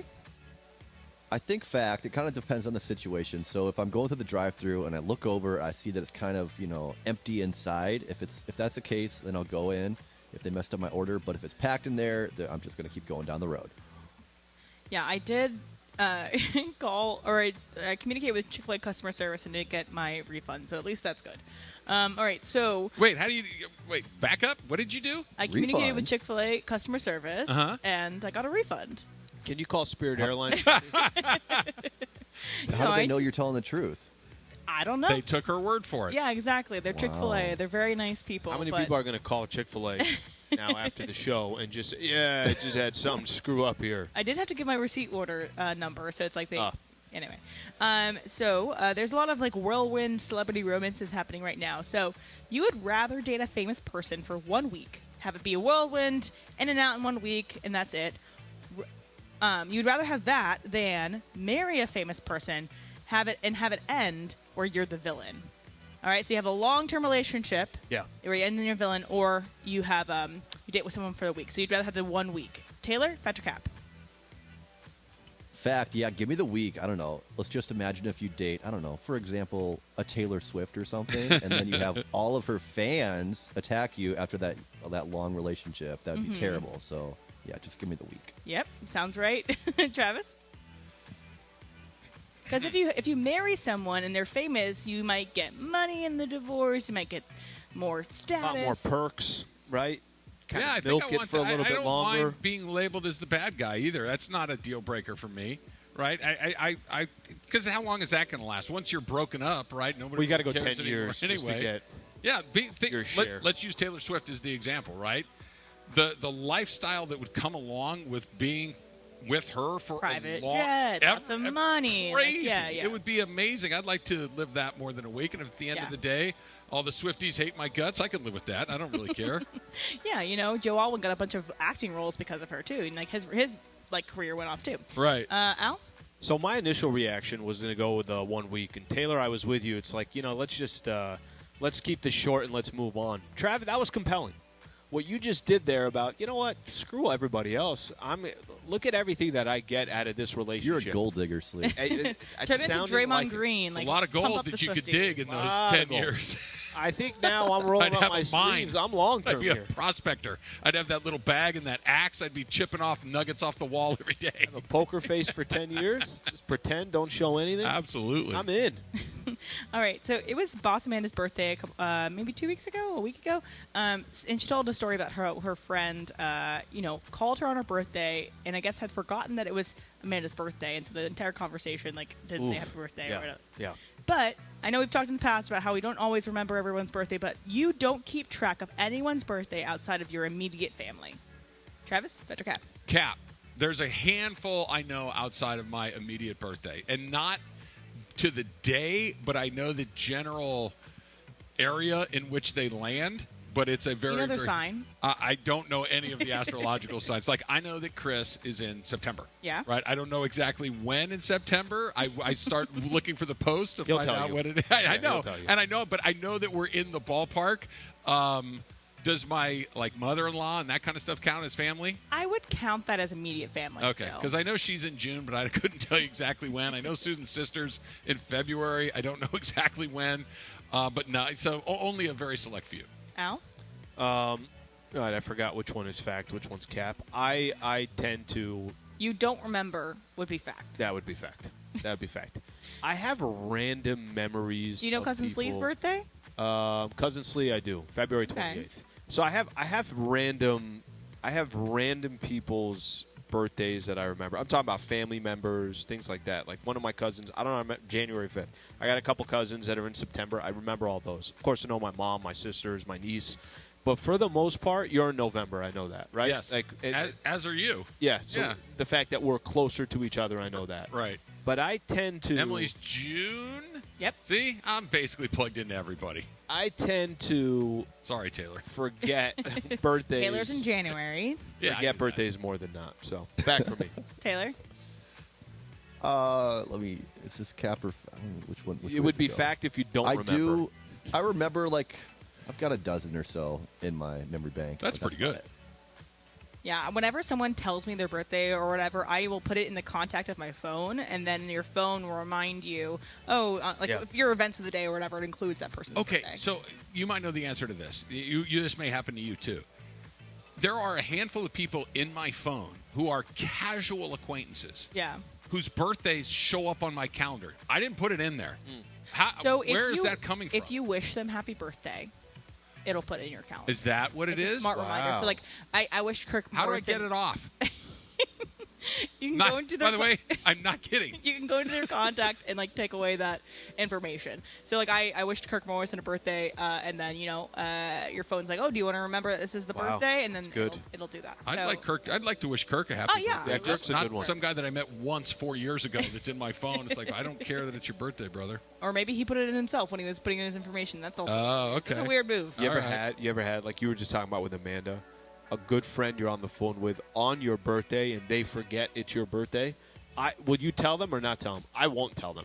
I would hint, and this isn't a surprise. I would hint at hey, I'm at this wherever with my friends. We're having cake. It's like, oh wait, this is what we're doing. Oh, 1 sec, somebody's singing happy birthday to me. We're just opening my birthday presents. What are you doing? Exactly. By the way, happy birthday to Duval Jamison. He did let us know that it is his birthday. Happy now. birthday, Duval. All right. Yeah. All right. I got one more left for you guys. So I'm planning for my birthday. We're planning a trip to Santa Barbara, so I'm excited about that. But I am planning this trip with 3 other people. So 4 people, 4 decision makers is the max you want to deal with planning a trip together. So I understand that you might have family members that might add extra people, but 4 decision makers is the max for planning a trip. Al, fact or cap? Cap. 4 is too many. I want to go the by other. 3. I want to go the other. So this is actually a perfect example. For Final Four, there was 4 of us, and one guy kind of took control of the whole thing, booked the Airbnb. Right, that was out of the way. Said, hey guys, just to let you know, these are the tickets I'm thinking. Everybody cool? Cool. It was so much easier to do it that way than everybody else jumping. No, I'm finding a place. I'm this. I think 4 is too many, personally. Trev? Whatever that answer is, I second that. I don't know if it's fact or cap. Cap. I go with yes, you need somebody that's in charge of the itinerary, that's in charge of the organization, that's in charge of putting these things together. If when you get to a place, y'all decide that, let's say you're going for sushi one night, and a couple people are like, not really, that's fine. We can alter the plan a little bit.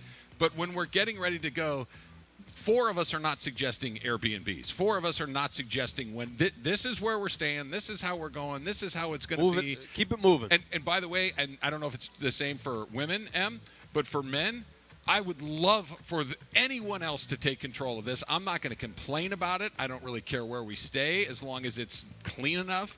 That and affordable. If you want to organize this whole thing for us and say, here's where we're going, here's what you owe, I am your guy. I would happily sign up for that.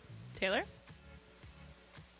Cap. 4 is too many. I think the max would be 3 for me, including me. 3. So how do you come to a consensus if you have 4 people making these decisions? We actually kind of divided the tasks kind of thing. So we had one person do the Airbnb. We had one person book reservations if it needs to happen. We had someone else do the transportation stuff. So we have split things and we make a vote. So that's kind of how we're doing it's like Parliament.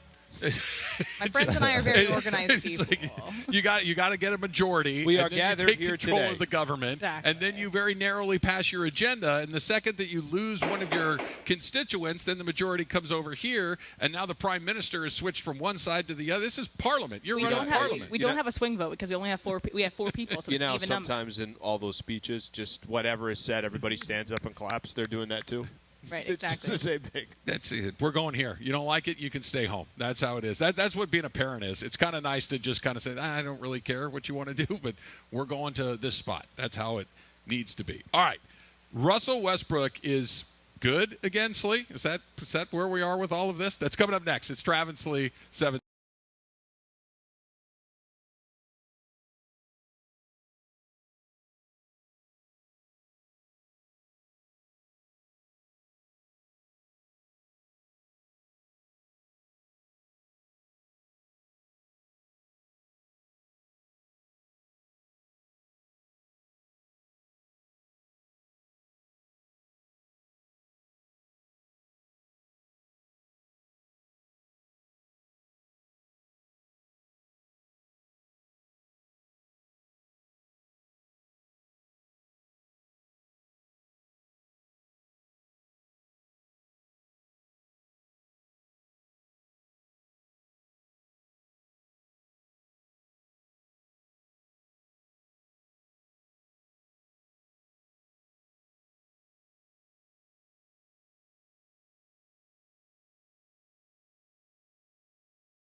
Little shout out to our man Crypto Ray, who proposed to his now fiance at Mandy's number 1. We are at the site of Mandy's number 2 out here at Commerce Casino in What Slee. is he going to do at Mandy's number 2? Yeah, that's a tough topper, right? That is a very tough topper, but he's already into the Ultra Slee, so eye on the ball for the next hour, and what do we got here? That'd be 10 plus 22, hour and 22 minutes, and then you can get into your Ultras along the way. You're going to top your coffee with a couple of Ultras on the way out the door? I usually do. Yeah, I usually do, always. That doesn't sound great. Those always go together. You got to make sure that you're mixing the right things along the way. Did Russ just get good again? Is this just fit? Is this just a weird series where this is a good matchup for him, where he's super motivated to go up against a guy like Kevin Durant, super motivated to go up against a guy like Chris Paul? Or did Russell Westbrook do the thing that I suggested almost nobody does, see that the writing's on the wall right in front of your face, like, dude, you're almost out of the league. If this doesn't go your way, you're done here. He's clearly not done here. He's been incredibly important to them even being in any of these games. So what is done is a $200+ million contract. Well, sure. The 47 a year, Sure. or whatever he was making. Actually, I really think this is it's interesting with the Clippers because Paul George doesn't play in this series. Kawhi Leonard doesn't play in Game 3. And I think Russ is really, really in a situation where he doesn't feel like, well, if I screw this up in any certain way or fashion, A, I'm going to get blamed for it, and B, I'm also never seemed to bother him before. and I'm also going to be sitting on the bench here. The entire time that he played, it's also one thing, too. I mean, let's use Laker fans as an example. The guy would take a 15-footer, and there was this groan in the air. The guy, this is at home, right? And I'm not making any excuses for Russell Westbrook. The guy is he already has accomplished whatever he's accomplished. But your question is, can he prolong his career in the NBA? I think at least in this series, he's in a situation, a predicament where, Russ, just do your thing. And we know there's some good that comes out of it, and we know there's some bad that comes out of it. And he hasn't had to worry about anything other than being Russ, where in L.A., didn't it seem like for the Lakers, you were hoping he'd be something else, and he was just never going to be something else. And I don't want to relitigate this. That's why it was such a bad idea to begin with, because you're asking him to do something he doesn't do. The Clippers, they're just asking him to be himself. They're just turning him loose. Kind of go do your thing. Try to block some shots, get a bunch of rebounds, go 10,000 miles an hour, and just go be full Russell Westbrook, because we don't really have a chance to, especially with Kawhi being down last night, we don't have a great opportunity otherwise. He's not in anybody's way doing it here the way he was in other people's way with the other LA team, with the Lakers. It's fascinating to me because he is a useful – now, he still doesn't shoot well. He still has a bunch of turnovers. He still does some things that make you want to, pull your hair out. 6 turnovers yesterday. No, he's going to have – that's going to come with it. He didn't turn into, Chris Paul or Steph Curry overnight. He's still a very specific type of player. But he's not without value all of a sudden. And credit to him, credit to the Clippers for taking a flyer on him and doing it, because the only reason that this is kind of – and Norman Powell went nuts last night too. But they're making a series out of this despite not having Paul George at all, and shockingly, right before the game yesterday, finding out that Kawhi Leonard wasn't going to play, which was shocking until you really stop to think about it. You're like, yeah, no, actually that kind of tracks. Okay, let me ask you this, because their next game is tomorrow. They got a 12 o'clock. Yeah. Right, noon game. Let's say Kawhi plays. And I'm going to assume, and I could be completely wrong on this, that maybe they were strategically saying, hey, if Kawhi can only go in one of these 2 games, could be. Let's get him in Game 4. Let's get him in that day game, and you kind of take it from there. They're playing big-time minutes are the Phoenix Suns players. Kevin Durant's playing big-time minutes. Devin Booker's playing big-time minutes. It's a quick turnaround between games. I think if Kawhi plays tomorrow, I think it's a 2-2 series. I really do. And that is kind of coming into this series as somebody that thought the Phoenix Suns were just going to kind of cruise. I think we're looking at a series that's becoming more and more interesting. Phoenix only has so many guys that they can use, and they're using them a ton right now.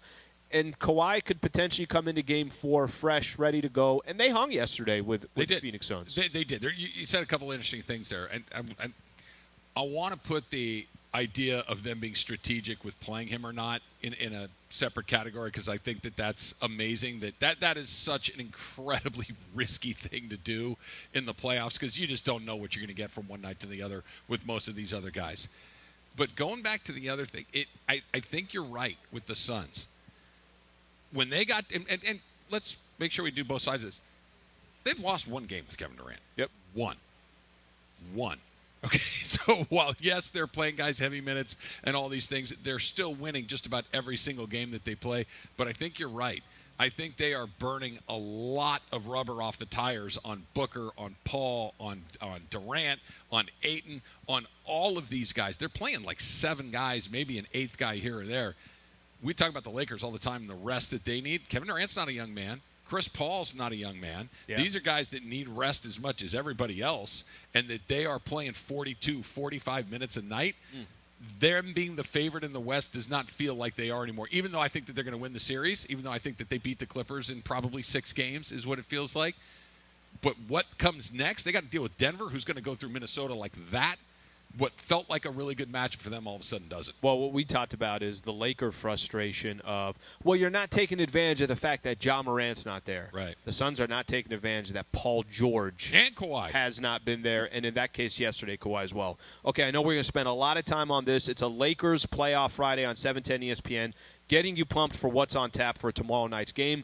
Lakers-Grizzlies Game 3 presented by Michelob Ultra, a refreshing and balanced flavor with only 2.6 carbs and 95 calories. Michelob Ultra. It's only worth it if you enjoy it. Please enjoy responsibly. All right, so Dylan Brooks did what Dylan Brooks does with LeBron in Game 2. Yep. What does LeBron do with Dylan Brooks in Game 3? That's coming up next. It's Travis Lee, 710.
Here we go. Travis Rogers, Alan Sliwa. Travis and Sliwa is on field Friday. We're here each weekday, 10 a.m. to 1 p.m. We begin 9 hours of LA sports talk all day long. It is a Lakers playoff Friday as we get you set for Game 3 tomorrow night. Of course, thanks to our friends at Michelob Ultra all day long. We're getting you pumped, yo. Game 3 tomorrow night. Crypto.com coverage begins at 5:30 p.m. right here on your flagship radio station of Lakers basketball, 710 ESPN. The push to banner 18. Meanwhile, yes, Trav and Slee are live at the Commerce Casino site of Mandy's 2. Pressing the flesh, throwing some poker chips around. Sliwa's got like that little hat that people play when they play poker and stuff. Count cards. No, he's not counting cards. Don't worry. Anyway, it's a feel-good fun Friday when the guys are out and about in the city of Commerce. Also, we will find out, did Trav watch the Clippers' performance last night? Yes, they lost. But Russell Westbrook leading that squad, Trav. What do you got to say now, homeboy? Let's get to it.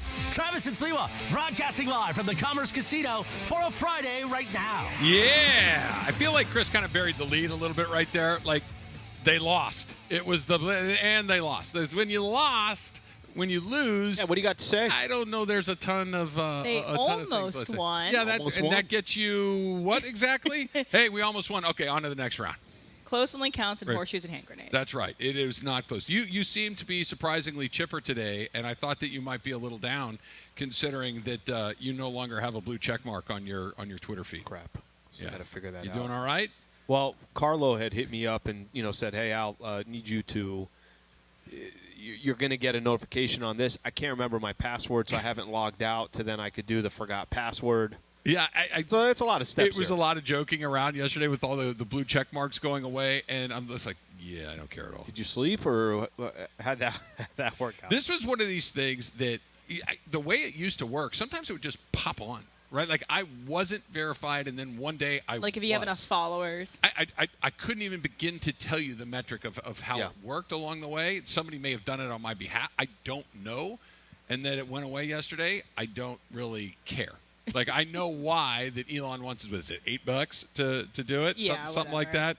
But LeBron was saying that he doesn't want to pay. He got grandfathered in. Yeah. There was some discrepancy on whether or not that was true. Was he grandfathered in? Yeah. So I think, So Elon also commented on LeBron's tweet saying like, "Oh yeah, I'll pay for him." And like, okay, no one needs to pay for anybody at that level. I've lost so many followers. So you're the social media maven for our show. You're on it more. Does it matter? Because back in the day, it kind of mattered. It kind of meant that you were a known person, right, to be verified. And now half the internet had blue check marks against it. So I think it matters. One for me in terms of if it's breaking news to trust somebody. I'm like, okay, blue check mark. I'll see where they're from, and then I'm like, okay, that's reputable, so I'll do it. So, but now I've just kind of like turn on alerts for the people that I trust the most with the relevant information for us. But I think it does matter. It does matter because you kind of look at it and be like, oh, that person liked my thing. It's a little bit of a different tier, but in the end, I think we'll all get over it, and I think that we'll all just experience Twitter the way that we always have, which Not is me and Slee. cesspool. We're going to cry ourselves to sleep every night. Don't gamble, Slee, because if you do and you go to work in the NFL, you're going to get suspended for a year. Yeah, but by the way, when did that? You're not allowed to do that? It turns out you've never been allowed to do that. Turns out that's like the one thing you can't do, right? That of all these leagues, you can get arrested, you can cheat, you can get in fights, you can assault people, you can do all of these things, and everybody goes, wait, is he good? Yep, good. Okay, he's fine. He's fine. We're going to learn. Have him on. Gamble on some of these games, and that's it. Get him out of here. And it could be completely nefarious, like what Pete Rose was doing for a long time, or it could be, hey, man, I opened up my app on my phone and placed a $5 bet on a highlight match in Brazil, and but it's the one thing you can't do. Well, The Lions had a bunch of guys. Back. Who? Calvin Ridley will be back after missing a year, though. But it's a year That's suspension. An incredible suspension. A lot of time. Yeah. Don't gamble. 1 year. Think about that. That's, I mean, in the NFL, I know we look at it, it's like, oh, there's only 20 games. Imagine somebody missed 1 year in Major League Baseball. Imagine if anybody, 82 games in the NBA. We're assuming without pay as well, so you obviously have to factor that in. Suspended with pay is a vacation, right? That you can then, if that were the key, if I were Patrick Mahomes, I'd place a couple of bets and keep it moving and take my $50 million a year. And look, they still get paid, but I don't get smacked around for a couple of years. The Lions, that it's mostly Lions is the most Lions thing in the world. Jesus, right? They finally kind of sort of had it figured out. They were in the playoff mix until the last day of the season. They beat the Packers on the road the last day of the season. To take them out. Their coach seems to be a functioning NFL coach despite being kind of a crazy dude. Yep. And then you get something like this. And it's not only players; it is staff as well, too. Which is ridiculous. It's the ultimate fumbling of the bag. You're like, okay, you're finally there, and then you fumble on the 1 yard line. Well, it's also, too, it's just, I mean, obviously the NFL and the look at the NFL, it's also terrible PR. You don't want any of it. You want to kind of wipe that out as quick as possible, and it's going to be a story. I'm sure they're hoping it's not a story by the time we're sitting here tomorrow. The NFL is like, no, you guys should talk about the NBA playoffs. Playoffs are going on right now, right? Look, the draft is in a week. This will be in the rearview mirror so fast that you're right. Like, they move on as quick as any league. The NBA, you mentioned it. All right. Dylan Brooks, we talked about this yesterday. I don't find Dylan Brooks particularly interesting beyond whether or not he can beat my team, whether or not he's going to have a good night on the court. If he's chirping LeBron James or Draymond Green, it's what he does. He's a chirper, and he talks, and that's fine. It doesn't bother me. I'm just uninterested in it. There's a 0% chance that LeBron gets hooked by any of this. There's a 0% chance that LeBron James comes out tomorrow night looking to make a point to Dylan Brooks, right? You know what's funny is I was listening to some, all of them, the commentary of just what could be first take, it could be this, be that. I saw something from Stephen A. Smith yesterday basically saying you got to go at Dylan Brooks. If you're LeBron James, you got to send him a message and this. And the whole time I'm listening to it, I'm with you. I think of what's going on through your mind. The dumbest thing for LeBron James to do tomorrow is I'm dropping 40 on Dylan Brooks. Are you? Okay. Now, if you got the 40 and the Lakers won by 20 points and it had nothing to do with anything other than he needed to drop 40 for the Lakers to win that game. That's different. That is different. Yeah. But if the Lakers lost by 7, but LeBron got 40 points. This isn't a good example, but I'm gonna play this one out for you. When LeBron broke the record of the all-time scoring record, and he passed Kareem, I remember something. I can't remember. I don't know if it was Shea Gilgeous or I don't know who it was from OKC that said, it's cool if he passes the record, but wouldn't it be great if we got the win on the day that he passes the record? And they got the win on the day that he passed the record. Bron got his 36 and then got to 38, and then that's it. He was basically done for the game. And for several weeks after that. Yeah. Yeah. So with that being said, here you are in the playoffs. All you care about is, can we move on from this round? If Dylan Brooks found a way to kind of hook a guy like LeBron, or maybe even some of these other players saying, Bron, go at him, go at him, go at him. It's like, all right, yeah, but does that help us win the game or does it not? I'd be shocked tomorrow if LeBron has any concern of Dylan Brooks. So, look, I know that there are a lot of people that love LeBron James. I know there are a lot of people that don't, that dislike LeBron James, right, for a variety of different reasons, and it's unimportant why. Has anybody ever watched LeBron James play basketball and thought he's stupid? Ever? No. Right? That's what he gets criticized for, is making the right plays. Right. They're making the heads-up play far too often as opposed to letting the emotional, I'm going to take the last shot, I'm the man. Sometimes he does because it is the right play. Never have I seen LeBron be criticized for being the guy that gets caught up in the stuff, right? LeBron James not only is a 1 in a million athlete, he's also a 1 in a million between the ears guy when it comes on how to play these games. And that's why he is who he is, because he's both. That's what makes him. That's what made Jordan and Tiger and Kobe and those guys. It's not just that they're bigger, stronger, faster. It's that they get the game better than everyone else. The idea that LeBron James is sitting in his home or his hotel room or fuming that Dylan Brooks called him old and you don't get my respect unless you give me 40 is laughable. It's just – now, he may go and have a huge night because that's what the game – they needed it. And maybe Anthony Davis has another night where he's dreadful. Maybe D'Angelo has another 2 for 600 night. And Bron says, I got to do this on my own. This is it. I have to go channel LeBron from 2016, and I got to go get 40 tonight or 45 because that's our best chance to win the game. That may happen, but it's not – and then maybe because LeBron is kind of smart and is willing to poke the bear a little bit, he might say something about it, but there's zero chance he's sitting there getting ready to go at Dylan Brooks. He's getting ready to go with the Grizzlies. He looked at them during the game. He got bugged by Dylan Brooks during the game. I don't know why it's a ridiculous thing to think that LeBron wouldn't think about Dylan Brooks between the 3 days. One of them is LeBron James and the other one is Dylan Brooks. Okay, but what you're saying is interesting, that it was one of the first times I've seen Bron actually acknowledge that Dylan Brooks is there. And that happened in Game 2. And that kind of threw me off a little bit, too. I'm like, wow, okay, I didn't know. And what Dylan Brooks do the moment that he saw Bron was agitated, upset at him, he literally started jumping up and down, like excited that he kind of got a little bit of his attention. You know what could happen tomorrow? Probably will. Every time Dylan Brooks touches the ball, the crowd will boo him. Yeah. Every time LeBron has the ball on Dylan Brooks, there might be a little bit of, just the crowd, because it's an entertainment product. We know the conversation these last couple of days. Maybe he gets hooked into it a little bit, but the absolute reality of Dylan Brooks saying, I don't respect anybody unless they drop 40 on me. Yeah, it's stupid. It's stupid, and it's not. It doesn't work like that. They're not going to be paired off on each other the entire game, and LeBron's going to give him 40. If LeBron scores 40, it's because he tore everybody on that team up. That's how it's going to work. Pretty sure Darvin Ham's not going to say, "Okay, guys, we got to play great defense.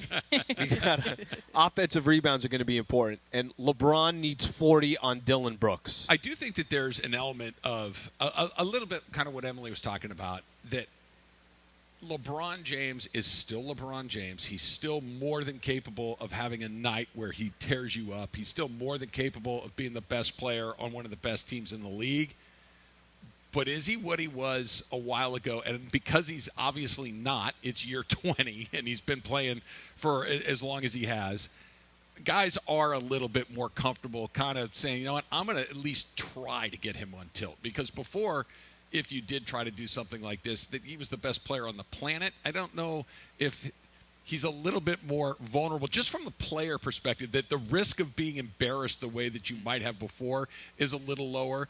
Or is it just Dylan Brooks being Dylan Brooks? Well, so the fact that it's Dylan Brooks, I think that's the most important thing, because he's been running his mouth at the Golden State Warriors, and they've won 4 NBA championships, or the whole league that you're talking about. Shannon Sharp. I get that's right. Forgot about Shannon. Is he going to be there this weekend? He'll probably be there. The Lakers should give him a uniform. Yeah, I'm assuming he's let him there. play a few minutes. Everyone should wear sweaters. Everyone nice, like, little cardigan. I'm assuming that, maybe for some people they say to themselves, why don't I just try this? Maybe it blows up in my face. Dylan Brooks as an example, or maybe just another player in the NBA, which we really haven't seen. Why don't I just try to see if I can get in somebody else? Nobody else has really challenged. They don't challenge him on a – it's not something that you hear often that somebody saying, well, because Braun is old. That's not a quote you usually take from an opposing team in another locker room. That he wished that he would have played him in Cleveland and Miami because they were better. It's such a safe thing to say, right? It's not because exactly it's true. this. It's true, and there's no downside to saying it, because you're not going to play the guy from 10 years ago. He's the guy in his 20th year. This is not the same, but close enough. When LeVar Ball was saying he would have given Jordan 4, it's like, this is just, of course he can say anything, like, because there's no chance that it's ever going to happen. Mm-hmm. Dylan Brooks can say it, and if he locks LeBron up and LeBron has a bad day, he looks great. If LeBron goes off, nobody remembers Dylan Brooks' name. It's fine. LeBron. We just move on to the next thing. It's all upside for him. If he gets embarrassed, we tease him for a day, and then we never remember him again for the rest of history. The other guy's LeBron. I just can't do it. That thing where one person is, and I hate this game with a passion, one person is a Mount Rushmore talent in this league, and the other one's Dylan Brooks. Well, that's the only way the other person gets mentioned, is by having to mention the great. right? That's it. If Dylan Brooks is saying, I'm not going to respect D'Angelo Russell until he drops 40 on me, we're not having a conversation. It's the fact that he went at one of the greats to ever do it. All right, also, by the way, Bellinger just hit a bomb. He's on fire. The Dodgers. A bomb. So go check that out if you haven't seen it. All right, it's a Lakers playoff Friday on 710 ESPN, getting you pumped up for what's on tap. Tomorrow night's game, Lakers versus Grizzlies, of course, Game 3. And it's presented by Michelob Ultra, refreshing and balanced flavor with only 2.6 carbs and 95 calories. Michelob Ultra. It's only worth it if you enjoy it. Please enjoy responsibly. All right, so while I can't stand the idea of Mookie Betts being a regular solution at shortstop, I did hear some stuff coming out of Dodgerland that makes me feel pretty good about where they are. That's coming up next. It's Travis Lee, 710 ESPN.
Travis Rogers, Alan Sliwa. Do you have like a taco guy, like a go-to person, like in your phone, his name, and then it says taco guy, or no?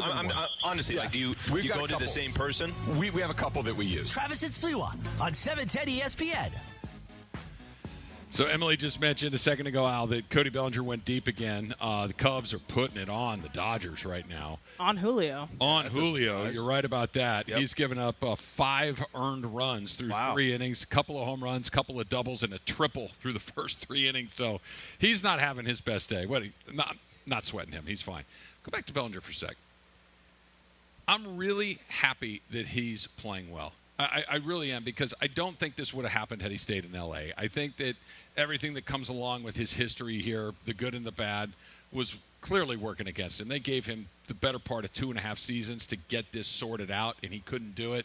I think this is a perfect example of he just needed a fresh start somewhere else. I'm glad he's doing well. I don't want him to beat the Dodgers. I don't love that. But that he goes and resurrects his career in Chicago, good for him. Listen, I don't think it's talked about enough where it's so important sometimes to just have a fresh start, just kind of start from scratch. I think it was even our conversations about Cody Bellinger, I was tired of talking about Bellinger. I think people were tired of saying, man, is this guy going to snap out of it? Okay, wait, do you have him in the lineup? Nothing was changing. That was the thing. Nothing was changing. Yeah. Do you have him in the lineup because of how good he is on defense, but you're losing in a bat there? Just the whole thing just became so tiresome. It's like, man, I'm so sick of this. Imagine how he felt. And I thought it was more important for Cody Bellinger to get an opportunity to say, I could start fresh somewhere else. And you know what? You could change your narrative somewhere else. They don't have the same highlights, the same came up through this, the rookie of the year, and then the MVP guy. It's a new guy. Let's see what he is. And he's been so bad the last couple of years that really anything that he offers to a team like the Chicago Cubs, it looks like a plus. I'm happy it's working out for him, and let's check in at the All-Star break and see what's happening. Fair. I think that's another one, because he even had a couple of pockets here and there where he'd get going again, and maybe this is that, or maybe he figured a swing out. Maybe somebody in Chicago was able to explain something to him that connected. Sometimes that message coming from just a different person, like, hey, and I'm making stuff up here. Yeah. Put your foot here and your hands here. And you actually hear it for the first time.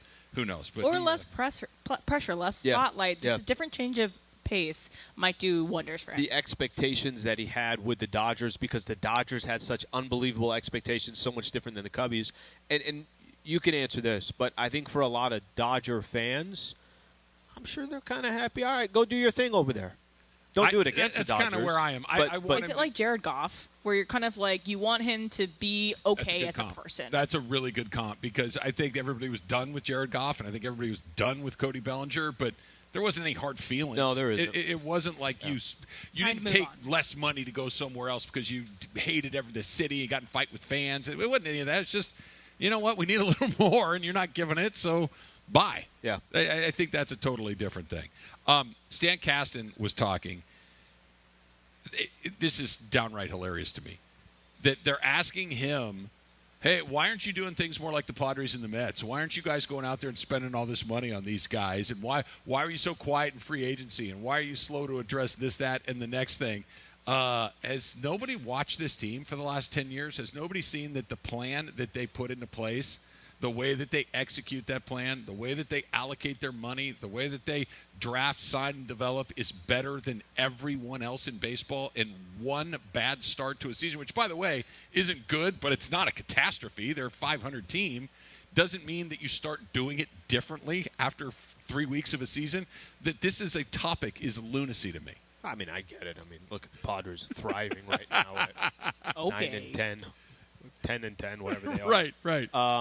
You know what's funny? I read the article. It was a really good article in the LA Times, and as you mentioned, why is that a question, though? Well, let me ask you this. This is what I was trying to figure out. What I was trying to figure out is, all right, where have they, if you can poke holes in an organization that has been as good as any organization in sports, as in, we've hit on this a lot. You're not supposed to have both. You cannot be a multimillionaire and then you're also incredibly responsible with everything, where you're going back to Ross and you're saying, you know what, I got to take this back this is now $7.99 cheaper than I thought it was going to be. It's like, all right, well, you don't need the $7.99. Yep. But the Dodgers are watching their dollars. On top of that, they're spending their money wisely. On top of that, they got guys in the farm system. They're always projected 1, 2, 3, whatever they are in the farm system. Everything has been good. If you had to poke holes at the Dodgers and what they've done over the last 10 years, are there certain things that you look at and you say to yourself, okay, hey, look, I got a lot of compliments for them, but I don't like this. And if they could have done that a little bit differently, and why did you save some money here? What stands out to you? This is why I thought this topic, the question being broached, was so stupid. There aren't any. The criticism is, why don't you win the World Series every year? Okay?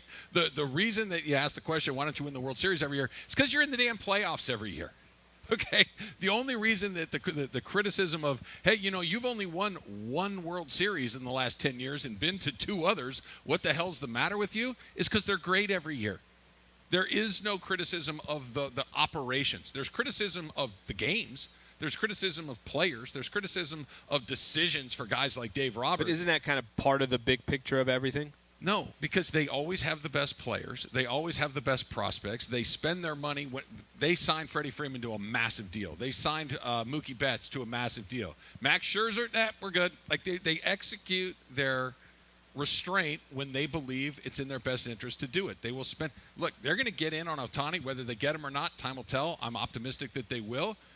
But it's time to spend money. They're going to go. They're not going to lose out on Ohtani because they say, no, we'll give you $300. I know the Padres are offering 6, but we're going to give you 3 because it fits. They're going to go big there, and they're going to try to do it. The organization, day-to-day, drafting, developing, putting the right players on the team, spending money, but not spending money recklessly, not giving Xander Bogaerts a deal that looks great today. 5 years from now, how's that going to feel? Sure. Manny Machado, $300 million today, feels fine. How's that going to feel 6 years from now? They don't have a ton of those. The playoffs, the World Series, the execution in the moment, that's the criticism of this team, not how they're putting themselves in a position to get there in the first place. I'm going to use as an example. There were questions last year when you got to the trade deadline. Yeah. You know what? Why didn't they go after Juan Soto? I'm going to use Soto as an example. He's going to have you basically have him under control for 2.5 years until you actually have to make a decision to spend on him. You can't find many faults with the Dodgers. I do think there are things that we always say, well, it's not Dave Roberts making that call. That's the front office making it. Yeah. The only criticism I could have on the Dodgers is sometimes it just seems too robotic, that it is going on a sheet of paper rather than there's times where it's a feel of the game.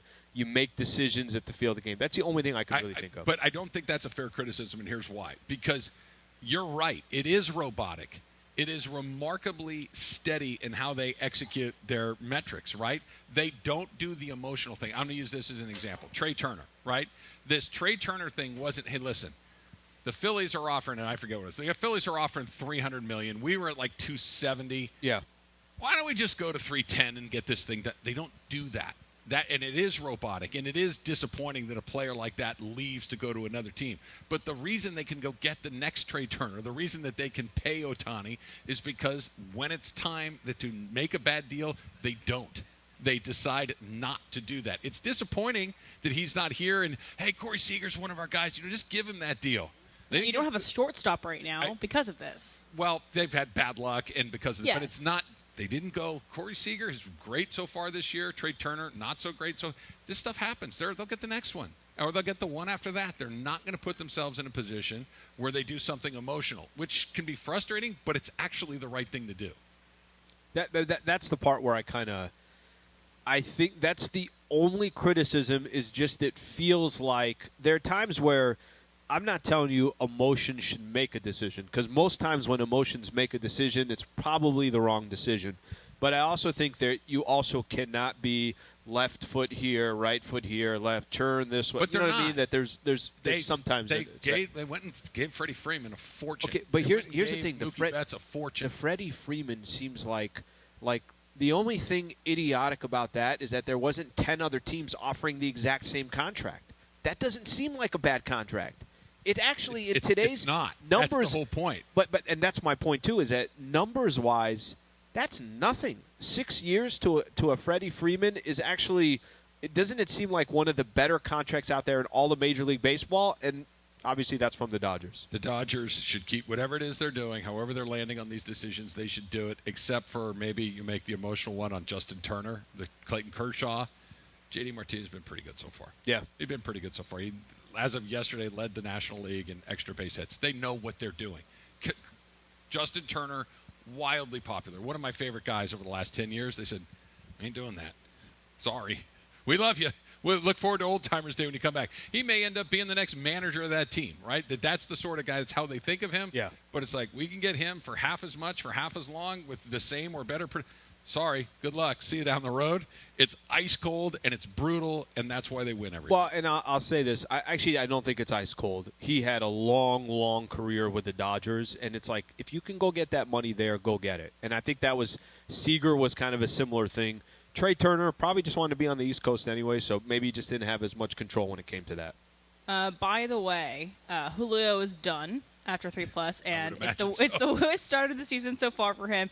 It's his shortest start since July 10th of last year. So it was just a bad day for Julio, so shake it off, but not a good look. He went and put a Travis Rogers on the board. Where you go out there in the first inning, and the next thing you know, you look down, it's like, why is there somebody up in the bullpen already? Because you gave up a triple, a double, and a home run in the first inning, dude. Guys, I'm fine. That's what I thought. And then you go out there to say, that's another home run, I'll figure it out. And then when the game ends, are you like, well, listen, if I didn't mentally get screwed that you guys already put somebody up in the pen. Then you walk out into the dugout in the middle of the third inning after they pull you and no one will make eye contact with you. That's super fun. Also, hey, bullpen comes in, shuts everything down. You just want one guy, like one of your roommates to go, hey, dude, you're all right. And everybody's just sitting there like, dude, you are killing us. You got it, Ken. Small trivia fact: Who was Julio playing against his last shortest start? Cubs. It was the Cubs on July 10th. Bad so maybe matchups, it's the Cubs. Styles make fights, and this is a bad matchup. The Lakers and the Grizz win tomorrow, win the series. That's next. It's Travis Lee, 710.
sometimes you just kind of need a day. Just kind of need a day. Just kind of need to find a way to get through it and let it kind of roll off your back. I feel like that's what yesterday was. I think that the level of optimism on you, the level of optimism on me for the Laker game tomorrow is about where it would be had you won one of the two games in Memphis. That the damn of the Ja Morant's not playing. Everything that we knew about what happened on Wednesday, it's in the background now. It doesn't really matter anymore. And now you got a chance to be up 2-1, which is exactly where you would have wanted to be after 3 games. And whatever happened on Wednesday doesn't matter at all anymore. I really do believe this. And, this maybe just has to do more with the trend of the Lakers, of how they play a good game, and then they have a game where it's like, what the hell, what was that? That kind of, not that it came out of nowhere, but damn, you guys had a good opportunity. You could have took advantage of it. I think tomorrow it's going to be one of those games we're talking about on Monday and saying, that looked great again. Yeah. Lakers look good again. Anthony Davis was back. Role players contributed. Crypto.com got its first playoff game, full capacity since 2012, since 2013. The place was electric. I think we're going to be having those conversations on Monday. I do too. What if we're not? What if they look like they looked against Minnesota? What if they look like they looked against Memphis? I think what you just described is the more likely result, but I'm not just going to do it's fine. Everything. They've played 3 games under playoff-like conditions. Yeah.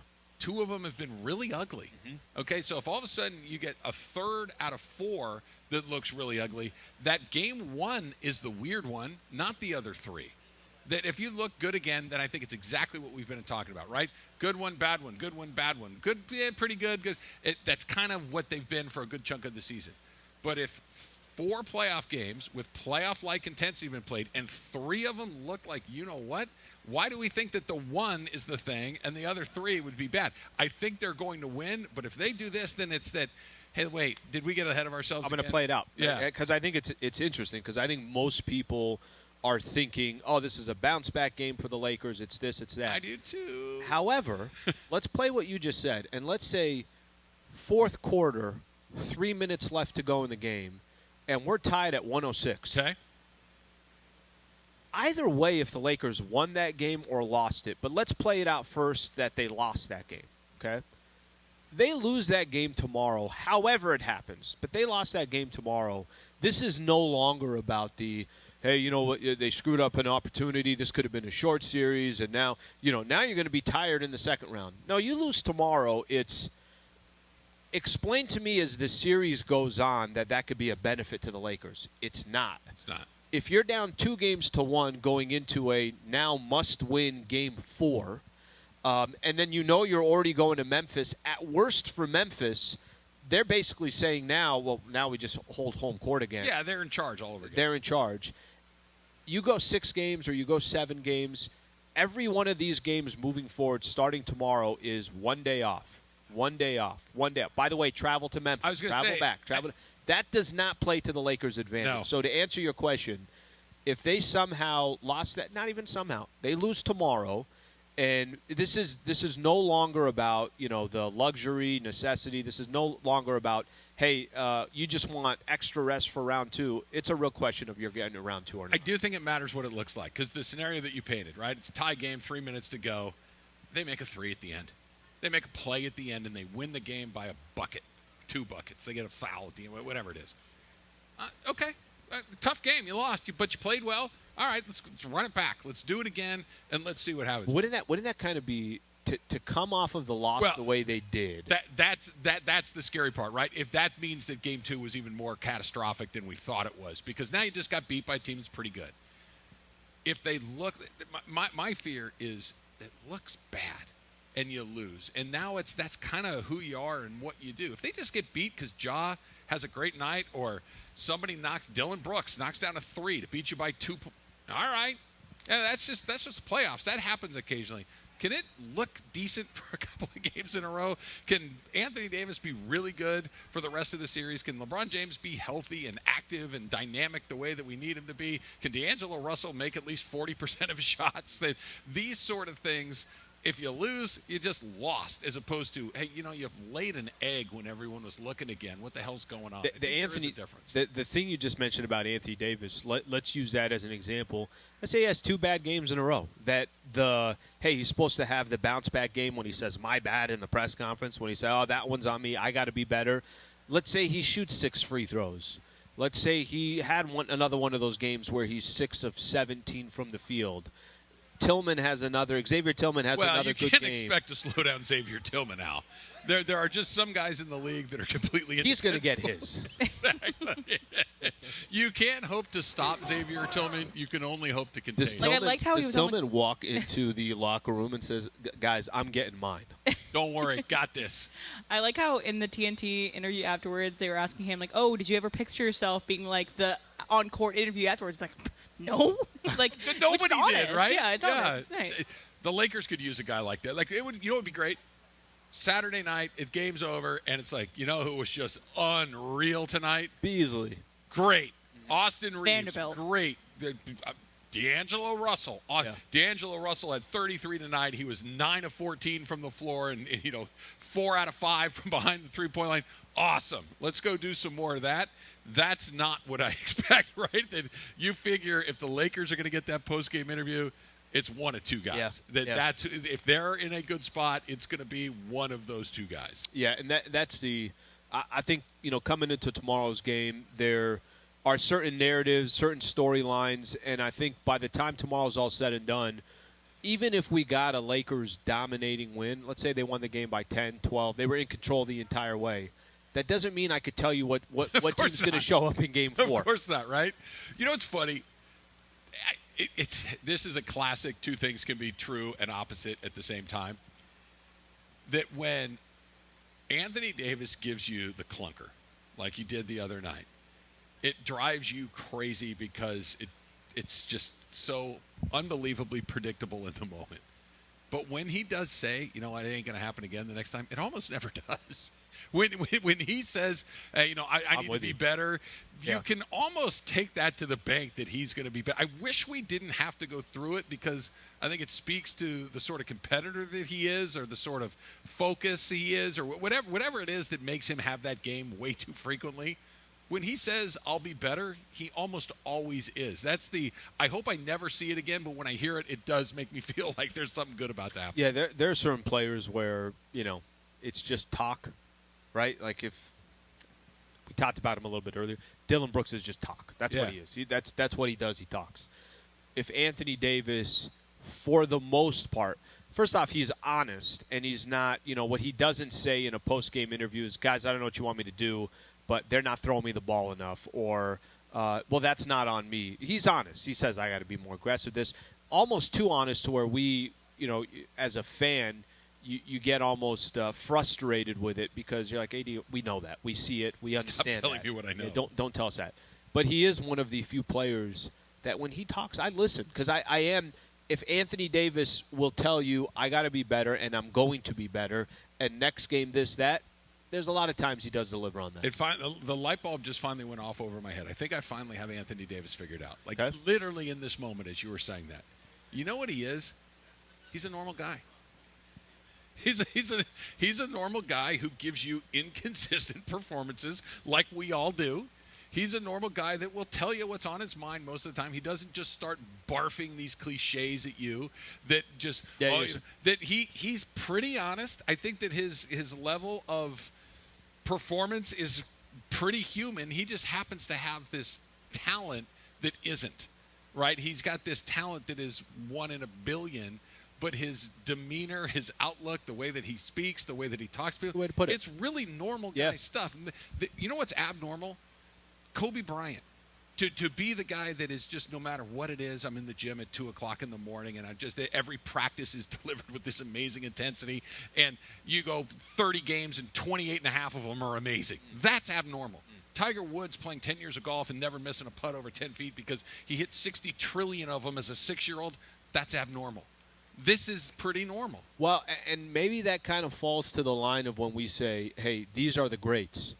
These are the 10 greats in the NBA, that he's not in that conversation more times than not, at least over these last couple years. He's going to need to be. if they're going to win, right? Yeah. And not just this series. He's going to need to be Done it abnormal. before. And that's the thing. He's abnormal performer. He's just a normal responder.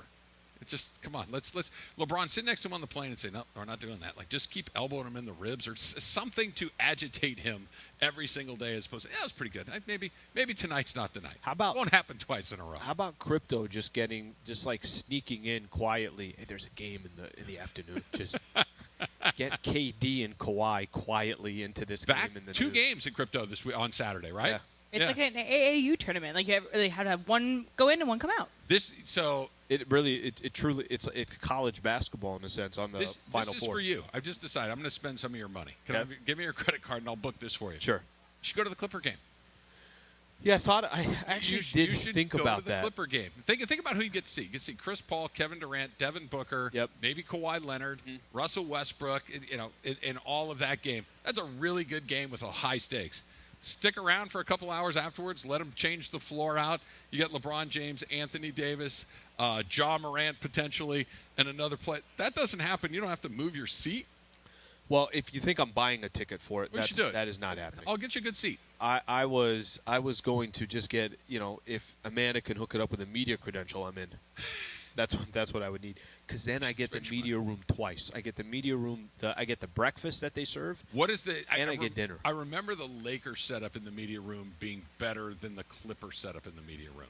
No, now it's I think identical. Is it the all one identical? thing the Clippers do that the Lakers do not do? Espresso machine? No. So everything's Still all broken at SoFi. Last I checked, everything is pretty much the same setup because it's AEG, right? So Okay. it's all set up. But the Clippers will take. I don't know where it's coming from, but it could be the Clippers have this. Lakers do it too, but they have like a kind of like a pre-party thing that they do for I've their seen it. partners and everything Yeah. else. They bring in the trail mix thing over to the media room. So then you have 3 bowls. One just nuts. The other one, the trail mix with the raisins and the M&Ms. No, it's more like the pretzels and all that kind of stuff. Like Chex Mix. The Chex Mix, exactly Okay, what it is. sure. That's the one thing where it's a Clipper-Laker game and it's a Clipper home game. I'm like, oh, we're getting the trail mix later. You're excited for trail mix? Yeah. It's Chex Mix. Hold on. Trail Mix and Chex Mix are not the same thing. Chex This Mix. is very on brand for you. Yeah. Oh, it's To be super it's an excited about exciting Chex moment. Mix. It's an exciting moment. Have you made the orange creamsicle little float thing yet that I've suggested? No. Just make like a bite. Kind of a game changer. A little bit of that vanilla ice cream in the cup, right? Yeah. And just a little of orange soda, like just literally real quick like that. Pretty good. Pretty good, Slee. Maybe tomorrow. Maybe you dip your toe in the water with a little root beer float just to kind of get it all going again. Little vanilla There's ice cream. people that take that stuff very serious. Like you got to kind of get out of the way. Yeah. Nice to meet you. Yeah. People. I that kind of take wait that till stuff all very that serious. quiets Well, down. you're the Check Mix guy. I am. I know you are. Literally. That's why it's great. The Dump coming up next. It's Travis Lee, 710.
Anything we haven't gotten to today? Yes, it's time for the dump. Baseball announcer jinxes, but I hope that, in fact, I'm wrong in this particular case because Drew Smiley for the Cubs is throwing a no-hitter against the Cubs. They're ahead big. The Dodgers are very unlikely to win this one. Yeah, that's not great, especially on a day where Julio started for the Dodgers. But, look, that's going to happen occasionally, but getting no-hit is embarrassing. That's just one of those, really? We couldn't get one infield hit, one ground ball that went through a hole, nothing? I got a question. So I know on the outside looking in, the rules, right? You don't talk to the pitcher. You kind of leave them alone. Kind of walk me through when you're actually in a dugout. What are the rules that maybe we're not aware of? At what inning do you say leave this guy alone? Like, how does that work? First of all, no one's going to really notice until like the fourth or fifth inning, right? Because you can get through the lineup the first time without a hit. That happens occasionally, not a big deal. You get about halfway through it the second time, and you know that the bottom of the order is coming up maybe in that fourth or fifth inning, and you're like, you know what, I'm just going to go sit over here. I'm going to leave him alone. So it starts to happen somewhere in that fourth or fifth inning. I got two quick little stories for you. Okay. I was a pitcher, and there were only 2 times in my whole life that I was close to one. Yeah, you mentioned it. Okay? One of them was in high school. I had 1 out to go. Everybody had left me alone the entire game. Okay? Everybody. My catcher on the team, what up, Ted Pilmer, was my best friend at the time. Okay? We were close. He hated the fact that I believed in those things, and he had no time for it at all. He calls timeout. He walks out and says, 1 out to go before this no-hitter. Next guy, base hit to center field. Gone. Okay, I had 1 out to go. Oh, right? My gosh. So, making it worse, he thought it was funny. He thought it was funny. He was not the least bit remorseful that he had whammied me. The only other time I ever got close, I had 1 out in the 8th inning of a college game, and I was on nobody had said a word to me the whole time. I knew what was happening. Everybody knew what was happening, but I was completely out of gas, and then I gave up an infield hit. The next guy took me deep, and they took me out of the game. Okay, so they're really hard to get. Yeah. So I always kind of go on the side of these things that probably doesn't mean anything, but let's not tempt fate. But either way, I got jinxed into it, and then it happened again, and everybody followed the rules to the T, and I didn't cash in either one. Are most baseball players, just hypothetically, how often does it happen in the major leagues or in college where there's one guy that's like, I don't believe in any of this, and I don't care. I'm going to go talk to the pitcher. I'm going to do this. It's up to the pitcher. It's up to the pitcher. Can be, guys, I know what's going on. Sit down. Let's talk about this. It's up to the guy. Or it could be Max Scherzer. If he goes and sits at the end of the dugout by himself and puts the jacket over his head, probably want to leave him alone. And Max Scherzer will fight you if you go to. But Randy Johnson would have fought you if you go over there. Remember last year when Max Scherzer got really mad that Dave Roberts, 2 years ago when he gave him a little pat on the butt, and Max Scherzer's like, "Don't touch me." I'm like, "Oh, okay." If you saw Max Scherzer get ejected the other day, and then his post-game little impromptu presser. Yeah. Well, I'm pretty tight. Max Scherzer, pretty intense man guy. After my own heart. We didn't talk about it, but just out of curiosity, he just kept saying, "Hey, it's rosin, it's rosin, it's rosin." And Can I tell you something? Yeah. I actually believed him. Okay. He was so He didn't overreact. He was so he always overreacts. That's who he is, right? He is an overreactor, so it was on brand just for him to begin with. Yep.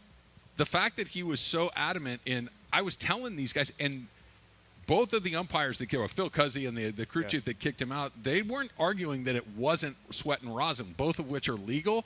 He's like, look, this is what these two things make. It's like, pine tar. Yep. That he was that adamant, I actually believe. And he kept saying, he's like, I'd be a complete idiot to put a substance also after true. You've already checked me in the next inning coming back. That's also a great deke, right? Yeah, why would I put it on if I knew you're going to check me? Because that's why. Right? It kind of cuts both ways. Oh, he's out 10 games. Ty Lue says that there is no update on Kawhi Leonard right now. We talked about this yesterday with Ireland and Mason, too. At some point, this is who this guy is, right? Kawhi Leonard. Okay. The guy that's unbelievable. Like, both Emily and I were right simultaneously. Her argument was Kawhi can win a playoff series by himself. Don't underestimate. And I kept saying, well, yeah, if he ever plays. And both of us were right. Like, the reason they won the opening game, the reason they were in Game 2 was because Kawhi was amazing. And then, I don't want to say out of nowhere, but kind of out of nowhere, he's out in Game 3. We don't know what's going to happen in Game 4. This is just this guy's place in the NBA, and I can't have my very, very best player be a guy that night to night, game to game, series to series, I never know if he's going to play all the games. So he is so incredibly good that there are many franchises, and if it's not the San Antonio Spurs, it will be the Raptors. If it's not the Raptors, it will be the Clippers. And if it's not the Clippers, it's going to be the next team that says, yes, we will take our chances. Because he is also a player, which is different from a lot of these other guys, that has won on the biggest stage, has a couple championships, has a couple finals MVPs. I want to ask you, but at some he gets hurt a lot, and that's just who you are at some point. And there will be a line of people that would love to take him. But go with your eyes open, right? Know what you're doing. Okay, hey, look, we got to. Oh yeah, I'm not playing tonight.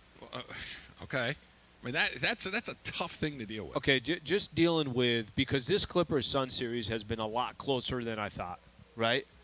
This Clippers-Sun series has been a lot closer than I thought.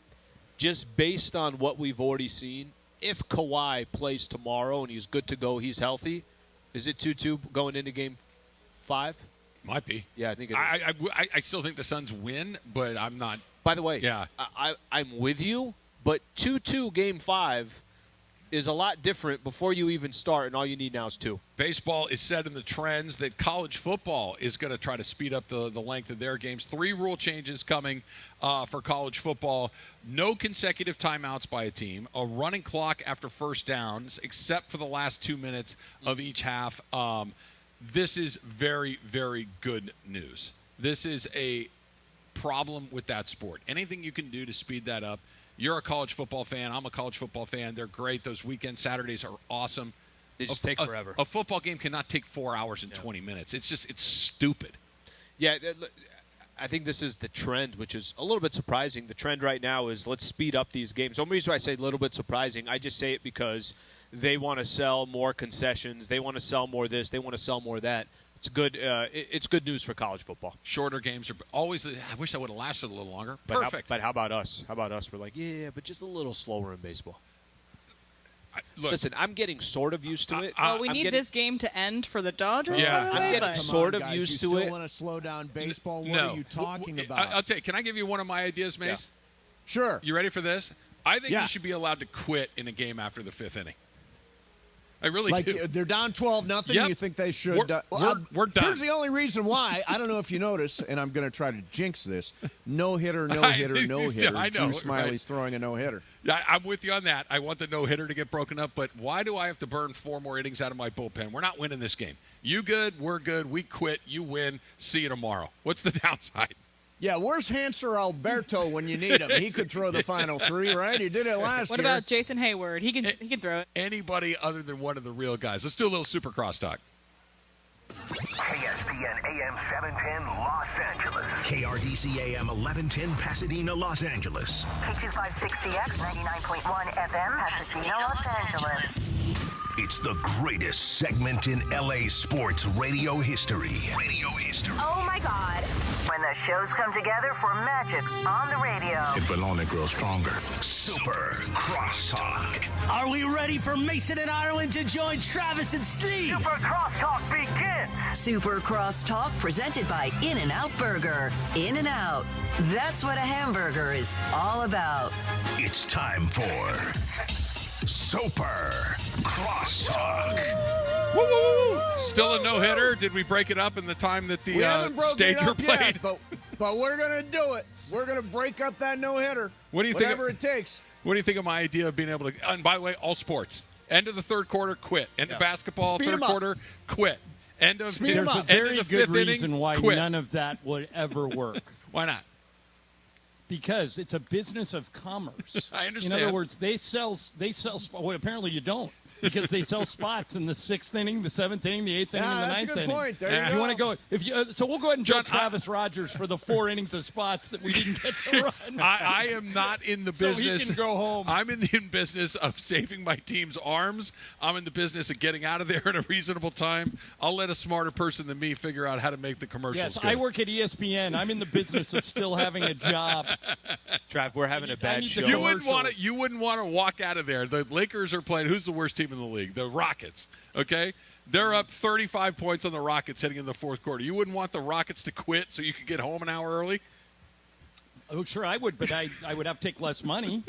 I want nothing. Maybe it never happens. You remind me of Steve Kerr arguing every week that there should be less games. That should happen, Steve, too. We'll cut $1.5 million off your salary, and then we'll play less games. Hey, the college football rule that you described is actually a really good rule. College football does need to speed up. It's the worst. It's the most sluggish of everything that we follow right now. For the reasons that John's talking about, it's all the commercials. Yeah, it's true. It's true. So I want to throw something out. And by the way, it's so weird. John's home. You guys are at Commerce. So it's got to be kind of lonely in there, right? It is. Well, you got the whole place to yourself. It's sad. It's sad and lonely. So I was listening to watching the Dodgers game last night. A game that they wound up winning on James Outman's grand slam in the ninth inning. My guy. And it took me a long time to figure out that it was not Joe Davis that was calling the game. Steven Nelson. It was Steven Nelson. Really? I figured it out in one play. No, I think Steven Nelson sounds so much like Joe Davis. Joe Davis is way better than Steven Nelson. Way better. Not even close. Not even in the same league. But I get the voice. I get the voice. I get that part of it. Okay. You're both right. What do you think, Trav? You're both right.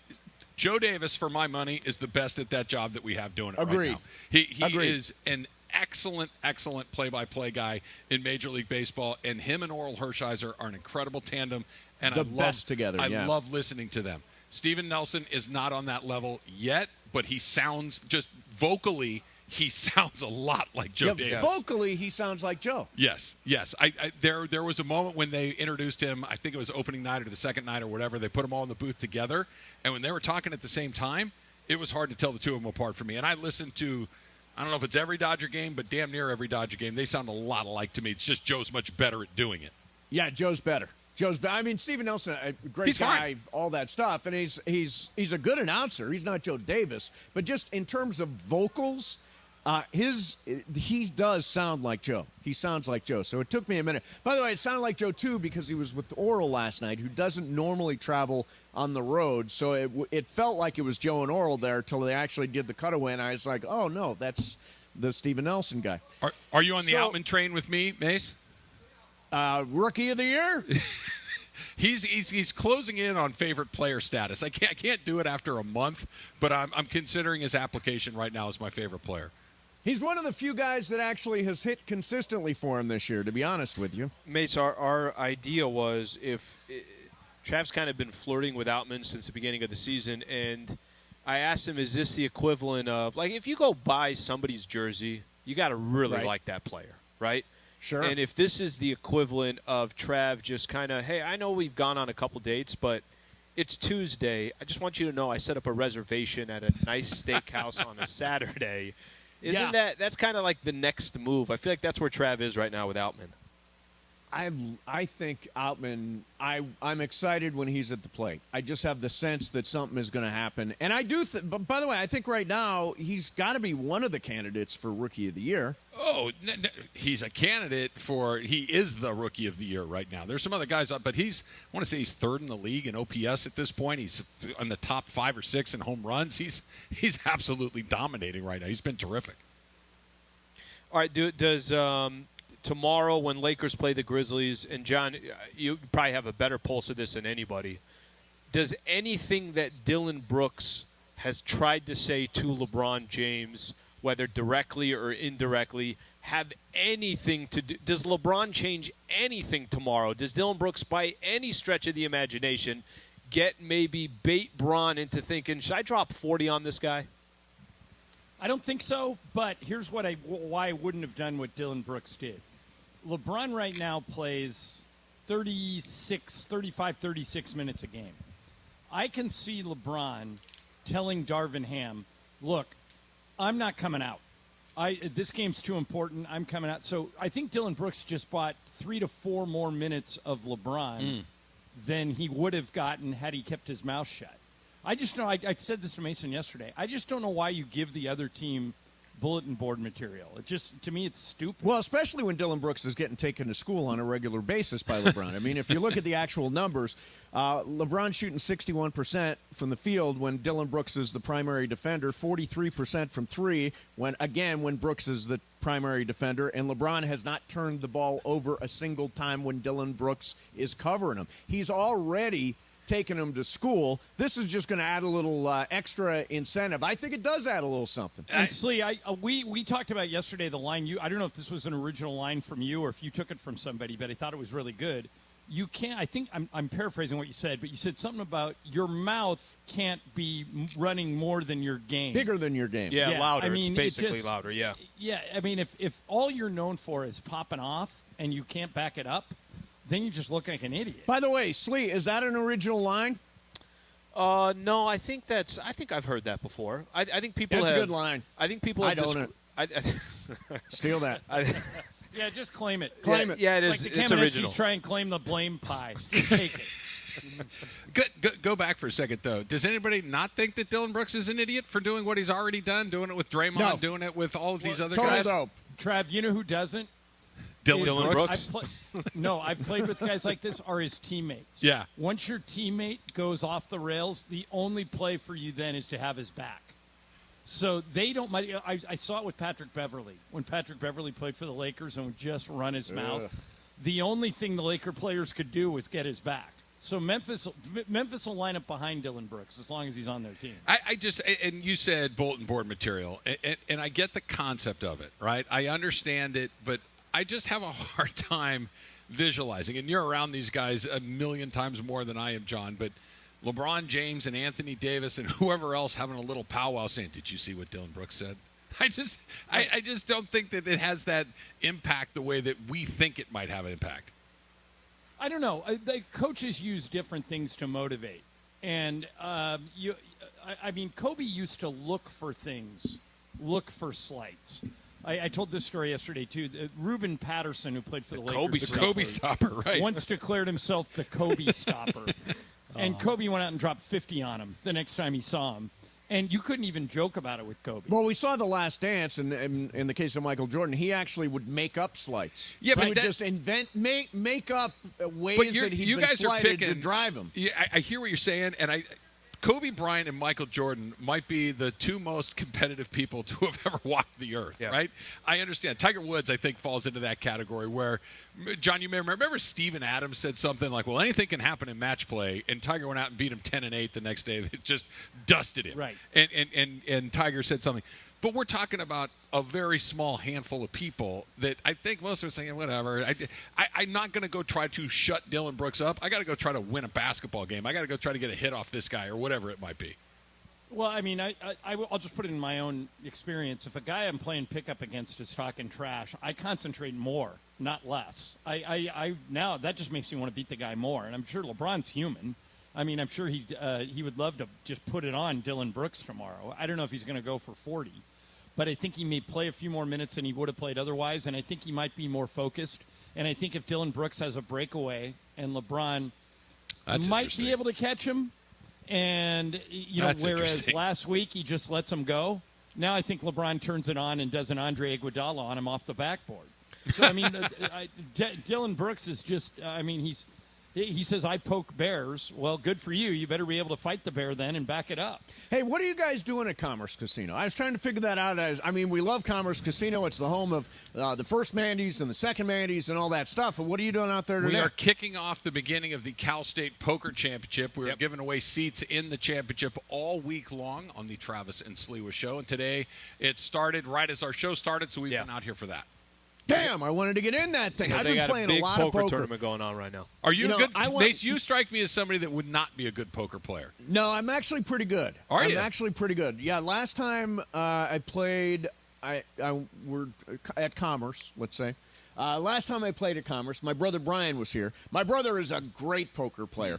I'm pretty good. I mean, I took down my share of pots. I ended up I think I started with 300, ended with 650. I was happy with that. I've been playing like 3 days a week since then. I got a little bit hooked. What about you, John? Are you a good poker player? Ione's good, yeah. Yeah, I play a lot. Oh, you do? Yeah, we used to play on the plane all the time. That game has kind of died. But even during the pandemic, I was playing every Friday online with a bunch of guys in Manhattan Beach. But I play a lot. Mace, I could see you with sunglasses on. Definitely. Yep. Right? Earbuds. Definitely. Listen to my favorite playlist. Headphones. The hat really far down. Nobody can really look into your eyes. Really far down. Nobody can see my face at all. No one reads anything. That's how I kind of envision you. I just picture you being an emotional COVID player, mask. Mace. I put the COVID mask on. Nobody can see my face at all. Perfect. Most good poker players, like Ireland, if you are a tight poker player, that would not surprise me at all. That Mace, I'm beyond tight. Yeah. I just wait. I don't even attempt to bluff. Yeah, no. I just wait till I have the nuts and then just go. Mace, you seem to be more of a impulsive, I'm going to try to bluff, I'm going to try to buy a pot, I'm going to try to just see if I can steal this thing with a 2-7 offsuit. Yeah, no, I don't take that. I like playing no limit. So then nobody tries to suck something out on the river. All right. Play no limit, and people are much tighter. John, big old sucking sound. Big old sucking sound. Sucking out some on the river. John, Michael Trav was trying to sell me on doing a little doubleheader tomorrow. Would you have any interest in going to see Kevin Durant, Chris Paul, Devin Booker, Kawhi maybe, potentially Kawhi, Russ, all before the Laker game starts? No. Yeah, I wouldn't do it. Why not? They're not sold on it. I go to 100 basketball games a year. Why do I want to see another one? Slee, why would you want to add a game to your schedule? Slee's an NBA fan. Okay, I told him because he wanted me to actually buy tickets and be there as a fan. I offered to do it for him. Just give me your credit card and I'll do just soak it in. Well, give me your credit card. Yeah, nice. I'd only do it for if I got a media credential to do it. But that's a long day tomorrow. Think about that. Yeah. Why would you're already going to be there for 5 hours. You want to be there for 10? Sure. Get 2 playoff games. He doesn't have to be there. I ran into Michael Roth. He said 6 games in 3 days. I think they've got it crypto. Yeah, because the Kings are in the playoffs. Kings are in the playoffs. So yeah. Kings, Clippers, and Lakers all going on. That's what we should do. We should go Kings to a Kings tonight, right? Yeah, they play tonight. tonight. They play tonight. They split in Edmonton against the Oil. They go tonight. I'll go to a Kings game with you, Slee. When was the last time you went to a Kings game, guys?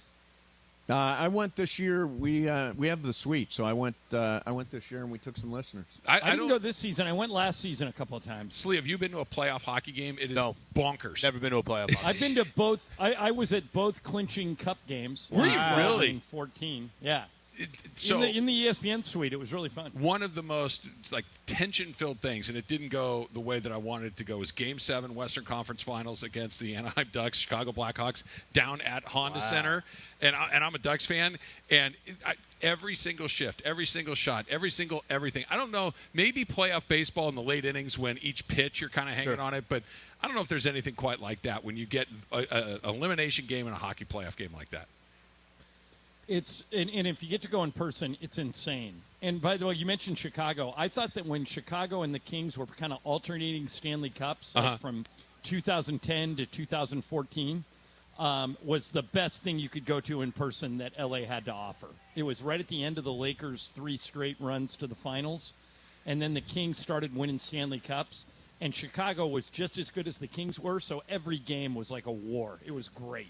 Hey, by the way, Trav, the Dodgers may be on the verge of 3 innings away from their most humiliating loss of the year. They're down 12-0, and Drew Smiley's got a no-hitter. I was going to say, Drew Smiley, Randy Johnson, what's the difference, right? Oh, it's a perfecto? Is it really? It's a perfect game. Somebody needs to say something. 15 hits to nothing right now. That's bad. Yeah, Mason, one quick thing before we tap out here for the weekend. I get home yesterday. Yeah. I come through the door, and Bobby looks at me and said, "What's up, Larry?" he said, "Oh, Mason absolutely running with torched." The cable he thought that was amazing. So he's now gone from dad or pops to Larry. So thanks a bunch for that. Congratulations to you for that. You got it. Super Crosstalks powered by In-N-Out Burger. That's what a hamburger is all about. Mason and Ireland coming up next. Slee and I'll see you on